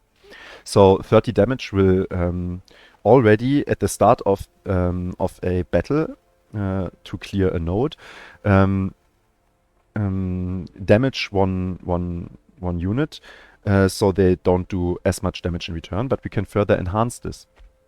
The reason I don't go with the AoE is while picking this large boulder gives you an AoE, this is then no longer considered a single shot attack. So yeah, you get the AoE damage, but it's still 27, a little bit less even than the 29 we got before, because it was a single shot attack, because this Giant Ruler also profits from our elusive, resilient, and where is it? Strong, even though it doesn't say it here, or I don't see it. But it profits from it. And this as a single shot attack will get 4 plus damage, and this will become 2 damage plus because it's normal attack. Furthermore, this keeps the single shot attack. Okay, standard resistance and defense is fine if it's a big boy target. This will get extra damage, so you will end up with 39, and because this is a single shot attack, it gets double the bonus of this 10 physical damage. So at level 3 you will end up with a basically 60 damage Hurl Boulder ability. So your giant in the auto-resolve battles will hurl a 60 damage boulder and possibly just kill 1 unit. Just at the start of the fight. And the unit hit by this boulder, even if it does not die, it will basically be dead.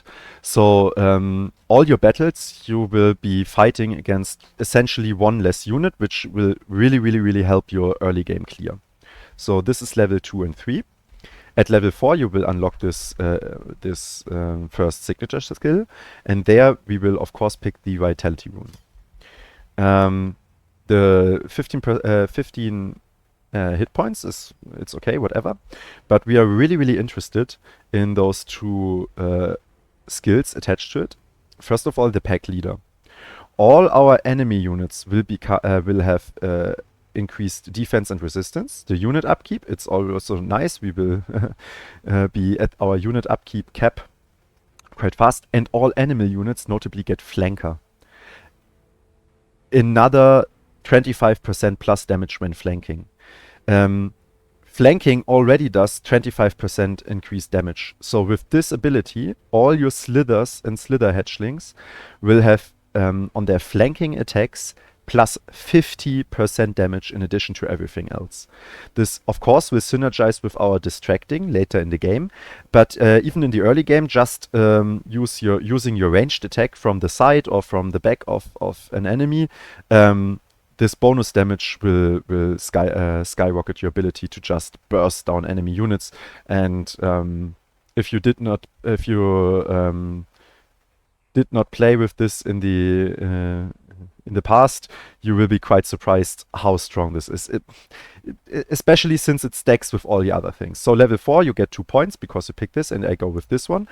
And usually I then start to get a little bit of those disenchantment, a little bit of those item forge upgrades. Just because by level 4 you will have gotten some items and you will want to utilize the item forge. But before you disenchant any items, of course you want to get the disenchanter just so you don't waste anything. And then usually at this point we are at level 4. Then usually at level 5 I like to get the Rune of Power Rock, just because with those two spells with those two skills we will have the binding essence. We don't waste any binding essence on items we disenchant. And with this one, with the Rune of Power Rock, we can now just put this Rune of Power Rock on our on an X and craft a tier 2 weapon, which is a lot more powerful than the tier 1 weapon for our Giant Ruler. And at level 6, you will then usually pick the Blight Strikes. It's a flat amount of more damage. You can see the difference was 5 points in blight damage just because it's a single shot attack.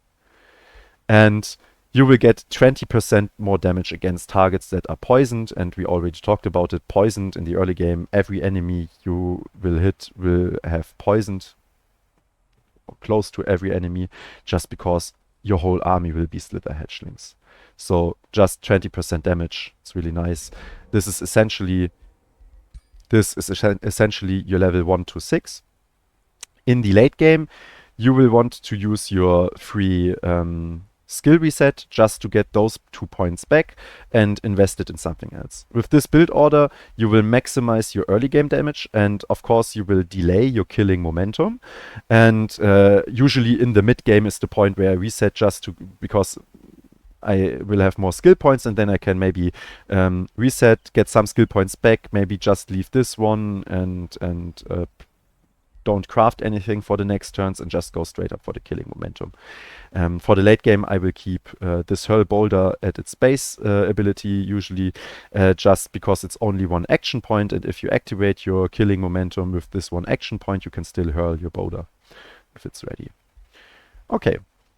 This is the early game leveling. I would like to show you the how a late game ruler looks as well. A late game Giant King. Let's go in this late game save file. I have to mention that this is only an example of a late game giant build.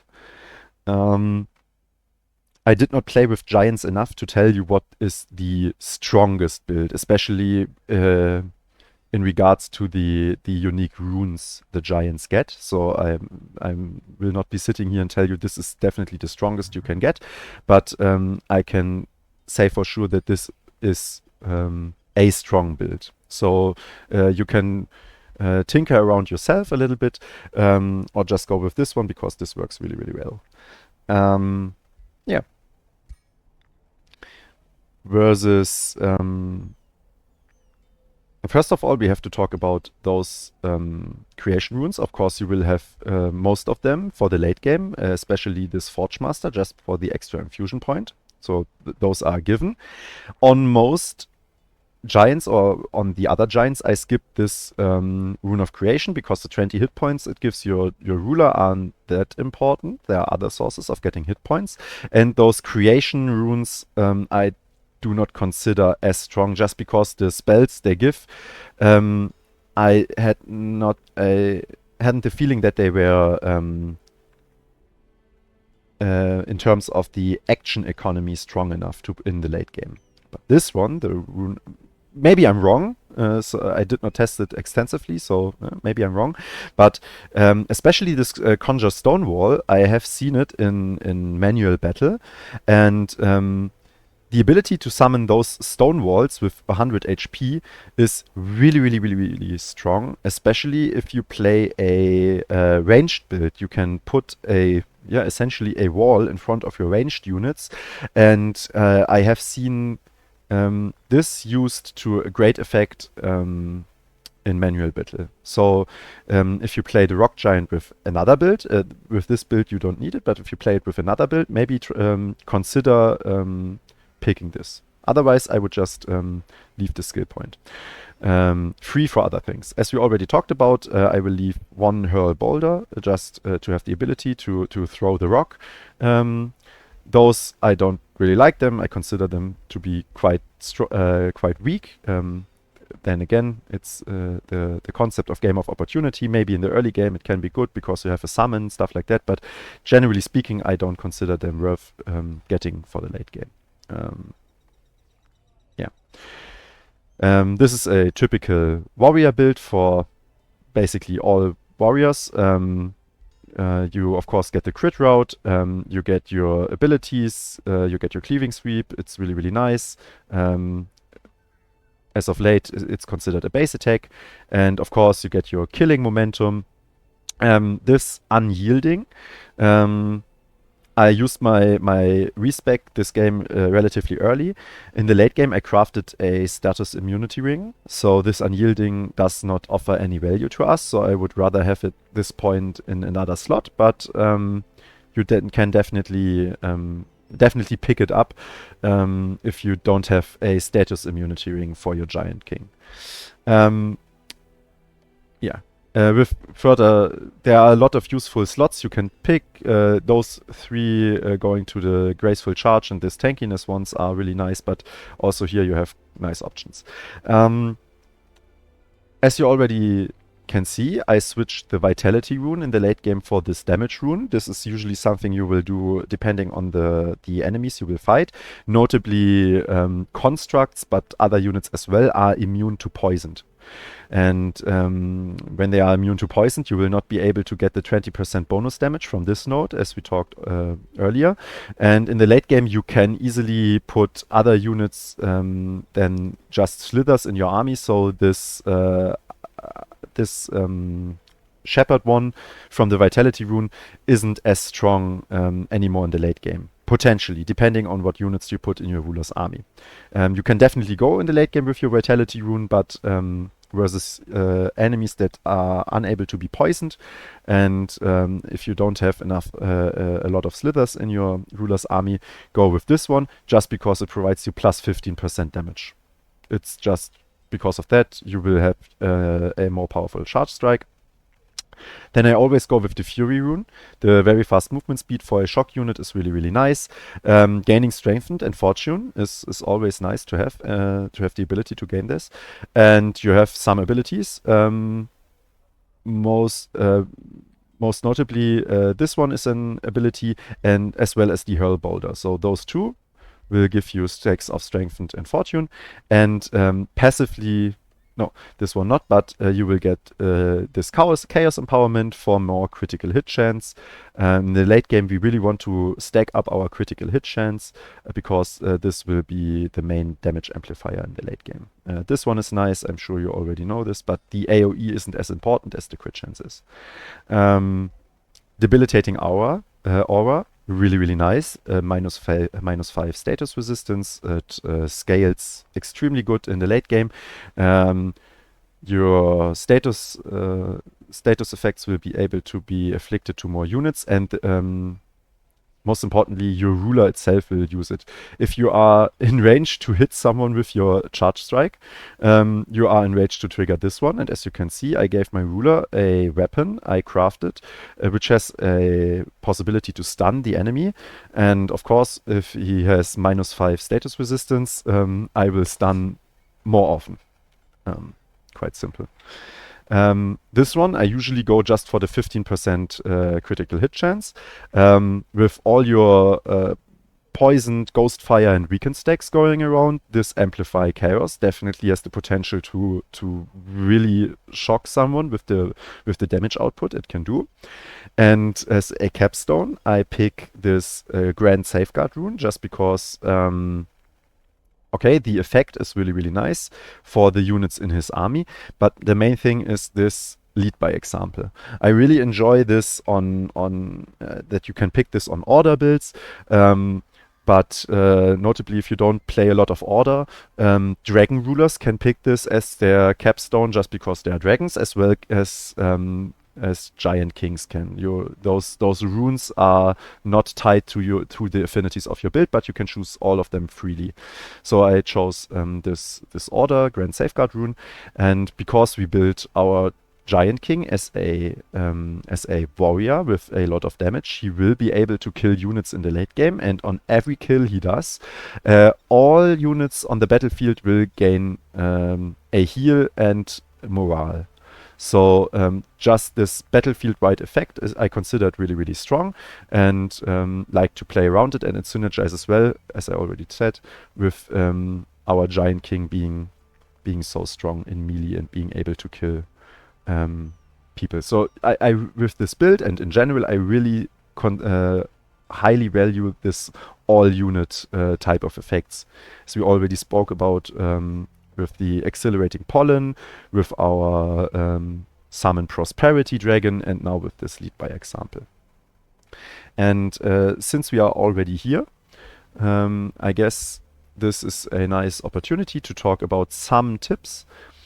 My first tip would be the hero setup for your army in the late game. Of course, up to 3 armies can fight at one time, 18 units. And because in multiplayer, usually there is a limit for battles of 3 heroes you can bring, just because hero stacking is just too strong. Otherwise, everyone would bring just as many heroes as they can, and it would be just one big clown fiesta. So usually most people play with only 3 heroes per battle. So there you have to make some considerations. Our giant king, as I already mentioned, is a warrior, and we talked about it quite extensively. Secondly, I will want in any army, I will want a ritualist. In my last video, I already talked about ritualists, high-level ritualists being essential for every faction and every late-game scenario. And let me expand on why that is. It is, first of all, because they have the ability to cleanse with this overflow, with this restoration. This would be some one possibility to skill your ritualist in the late game. Of course, there are other strong build paths you can take, but usually this is my go-to for the late game. With my next point, level 16, I would get this Weaver, refreshing all our cooldowns, just because the ritualist, as a capstone, gets this battlefield restoration. It applies to all friendly units, to regeneration and hastened. With this one, regenerating support abilities now also apply regeneration. This will go up to 3 stacks of regeneration. And if you craft a staff for your supporter, which has support abilities also provide +1 regen, you will have with this battlefield restoration, all your units will be getting 4 stacks of regeneration just for this one action. So this is essentially the reason why you can't skip the ritualist in the late game. This amount of healing on your whole army, you have to have it. If your enemy has it and you don't, it's just too big of a drawback. And this can only be used once per battle. But if you go then with with this skill tree, and this is why we need to have a late game ritualist, a high level ritualist, then we get through the Weaver. This one can't be refreshed, but it refreshes all your other ability cooldowns and once per combat abilities, namely this Battlefield Restoration. So this is really, really important to have a high-level ritualist. You can see with this one, I kept the pack leader for the late game just because a ritualist easily can just take 5 slithers in the late game, and it's perfectly fine. This one I just took because I had the affinities at the point. The 10 hit points is nice. You can see our ritualist is quite tanky. I gave him resistance items and the HP he gets from all the race transformations, Draconic, the plant transformation, and the one of the Tome of Vigor, the Super Growth, all gives max HP. Together with resistances, your ritualist will be quite tanky. If you have a level 20 ritualist, maybe consider getting this adaptive vigor. It will help keep your ritualist further alive. We are in the privileged situation that we have 4 order affinity with this spell after getting the Tome of Prosperity. So we can pick up Adept of Order, just the +1 resistance on our whole army is really, really nice. As well as Keeper's Mark being really annoying for the enemy to deal it. If they try to rush your support unit and then cannot kill it, and you are able to heal it maybe and save it, this Keeper's Mark is really, really strong. So I usually get the Adept of Order, and then on level 16 I would get the Paragon of Nature, and that would round it up. Paragon of Nature also gives plus 30 max HP, so your ritualist will get even more tanky. It's really nice. And as the third and last hero in the unit composition, I usually then go with a defender. Of course, you could go with a second ritualist, which would be really strong. You could go with a wizard. The AoE debuff wizards are really, really strong. Another warrior, of course. But I usually go with a defender just because I want to protect my ruler. This Warding Bond ability, it can only be used once per battle, but you will just take your defender, run to your ruler, aka your Giant King, put this Warding Bond on it, and then put away your defender in the backline. You will then be able to absorb all the damage to your ruler once this Warding Bond is established. It has infinite range, so you can do whatever with your Giant King, and just keep your defender in the backline. Don't even engage the enemy. Just use this defender as a 200 HP pool, essentially effective HP 300 HP, because it's a 50% reduction even. So no, that would be 400 HP pool, and just use him to keep your Giant King alive. So your Giant King effectively has 400 more with this defender if you have enough max HP. Your Giant King essentially has 400 more HP. And this is, firstly, this is important because your Giant King will be engaged in melee, so he will be at the front lines and soaking up a lot of counter damage. As well as every smart enemy, so especially in multiplayer, trying to focus down your ruler, because if your ruler dies, you cannot cast any more spells in combat. And then combat gets really tricky, and this can be a huge swing. So focusing down your enemy's ruler and preventing your ruler from being focused down is really important. So that's why the combination in this case would be your ruler, a ritualist, and a defender. And again, your defender, he does not have to go melee. You can just go in the backline with him. If your ruler gets damaged, therefore your defender gets damaged, you can just heal him. And your ruler will be healed by extent. But every healing spell you cast on your defender will essentially have double the effectiveness. So really, really, really good. You can, of course, get the Adaptive Vigor on this defender, so he will sit in the backline, get the damage, get this one triggered every turn, because your ruler will get damage in the front line, and then he will get regeneration, and so on and so on. This is really, really, really good. So we talked about the composition. I want to talk a little bit about the Empire tree. I have some key features missing, but I will just and of course this is a late game Empire tree. You won't have all those options, but I want to have a little talk about the most important options of this tree. And pickups you definitely do not want to skip and want to get as fast as possible. The first one, and we already talked about this in our earlier discussion, is definitely this one, the impressment skill. This is at 40 points. You can see it here, the tier, where you can see it. Essentially, this is at 40 affinity points to unlock. You can see it here. It's not already unlocked. All the tier 2s are the same, 40 points, but 40 chaos, of course.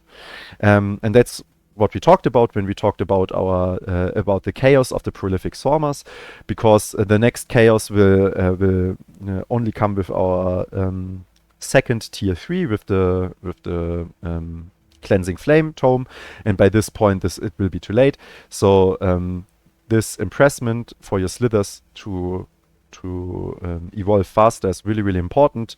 Turn 21, if possible, just get this as fast as possible. Turn 21. Next thing I want to talk about is I did not get this game because I did forget about it. But as soon as you unlock it, this Rite of the Guardian Spirit. Your nature affinity points will come later into the game with your 4th tome. You will start with 1 point and then get fertility, but you will unlock this relatively late. But this is worth getting all game long. Even now in the late game, I should just, if this game would go any longer, I should just pick it up, because you will get the Spirit Wolf unit. It's a decently statted tier 3 unit. Those stats are not the base stats. It's already showing the stats with my enchantments, so with the accursed armors and so on. But its base stats are okay. It's a fighter unit, but it has most notably resurgence. So if you win a combat, this unit will never die as long as you win the combats all the time. So even if this yeets itself in auto resolve, there's no problem there. It will revive. And the other thing is, this will have the Guardian Spirit. Friendly animal units in combat with this unit will gain +1 armor, +1 defense. We already talked about it. All your slithers are animals, and because this does not say in the same army, this is not limited to essentially 4 other units, because you would have a hero and this one, but because it says friendly animal units will gain this if you have a late game fight with 18 units versus 18 units. All animals present will get this, as well as the Guardian Spirit itself. It will also benefit off of this. So the Spirit Wolf. So this is really nice, and definitely pick it up whenever you can. As soon as you find the Imperium for it and unlock it, definitely get this and just run with it. And the last thing maybe not the last thing, one thing, maybe it's self-evident, but just so we are clear about this, one of the giant perks of getting to play Shadow Affinity is, of course, this early knowledge extraction, but then getting more Shadow Affinity to reach eventually this Death Magic skill point is really, really important. So every build that gets to do it wants to do it. And as soon as you research this Death Magic, consider doing it. Combat casting points in the late game should be the limiting factor on how many spells you cast in combat. As you can see in the late game, mana should not be an issue for you, and so you will only be limited by combat casting points. But you will be limited by combat casting points quite severely, since as you can see with this, I'm in the late game. This is like turn 94, 96, and I just have 130 world map casting points, and therefore 130 combat casting points. So I have essentially four casts of Accelerating Pollen. because it costs 30 points. And your battlefield, your mass rejuvenation, reviving all your animals and plant units, we already talked about, it costs 50, so I could cast that one 2 times. But this gives you 10 combat casting points per unit death or kill in combat. This means friendly units and enemy units. Therefore, this death magic essentially allows you to cast spells as long as the combat lasts. Maybe with some ultra late game spells with extremely high combat casting costs, you could go run into issues, but essentially this is unlimited spell casting for this build. And builds that do not have this will be quite sad to play against you. It's a little bit unfortunate that, especially in multiplayer, this in some situations feels like a must-have. There are ways to work around it and builds that can work without it. But this definitely is one of the points why the Astral Shadow Affinity combination is considered one of the strongest, just because of this death magic slot. And last but not least, I want to talk about this build being this build having shadow and order elements. And because we have early shadow and order affinity, we will be able to have up to 4 Whispering Stones, as you can see here. And I did not utilize it in this game, but because your cities ignore negative city stability, you don't need your Whispering Stones to boost up your cities to be positive, as you would do with other cultures. So you can spend your Whispering Stones on enemy cities, free cities and vessels. And basically the point I want to make is you can get 4 Whispering Stones, and because you're Shadow, you can pick up this All-Seeing quite early. And I want you to consider that just assigning a Whispering Stone to a free city, in addition to all the other to a free city or vessel, in addition to all the other benefits you get, and potentially pushing for an expansion victory for not burning down the cities you conquered, but keeping them as vessels, you will gain 15 knowledge. And this really adds up. Potentially with 4 Whispering Stones, this is 60 knowledge income. And as a percentage, this would even be noticeable now in the late game. But especially in the early game, this 15 knowledge per free city or vessel assigned a Whispering Stone is really, really nice. So definitely don't skip out on this all-seeing synergy. And later on, if you don't have any more vessels or free cities, you can even put Whispering Stones into enemy empire vessels and get this benefit as well as all the juicy tribute they pay. So don't forget about that. And maybe just because we are already here and I talked so much about it, we can have a look. This is a legendary Slither, and we can have a short look at his stat line. You see HP it's combative in the late game. You see the resistances are good. Imagine with the Guardian Spirit, this would be 9 armor, 10 resistance, and the damage numbers are just ridiculous.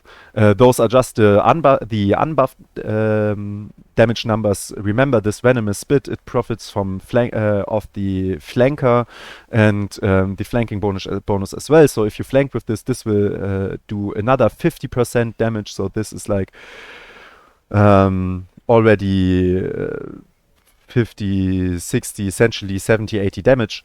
And you can crit with this, you can amplify it by flanking, so this can get up to 100, 150 damage in the late game.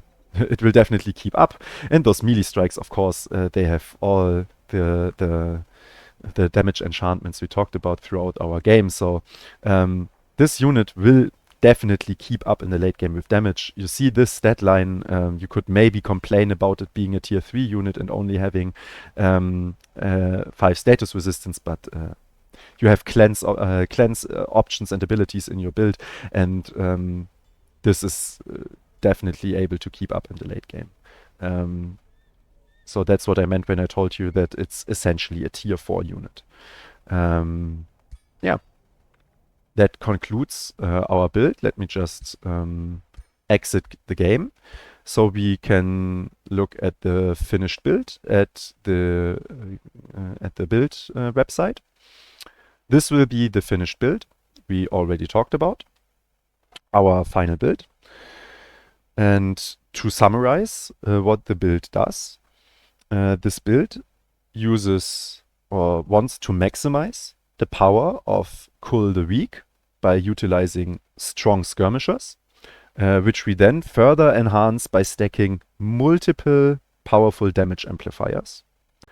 The Slither Hatchling and the Slither allow for a smooth power curve throughout the game, and with their low upkeep we can field enormous amounts of troops to fight on multiple parts of the map relatively early. Especially the low upkeep of our units allows for earlier than usual 18 unit stacks, which allows us to overwhelm enemies just with sheer numbers in the early game. So with this, we can wage early wars quite effectively, especially when we get some early evolves the Slithers hit like trucks. In the late game, we have powerful heroes because of our Giant Ruler and his Item Forge abilities, as well as powerful battlefield-wide effects in our spells and other synergies. So overall, I deem this build quite competitive, and I would encourage you to try it. It's really, really fun to play. It's straightforward in the way it plays, and definitely lets you play the dark culture without feeling weak. So with that, I would like to thank you for your attention. Thank you for listening. Feel free to leave a comment below. Ask me anything about the build, or request maybe another build or an explanation video on another topic, Age of Wonders 4 related. And yeah, thank you again, and see you next time.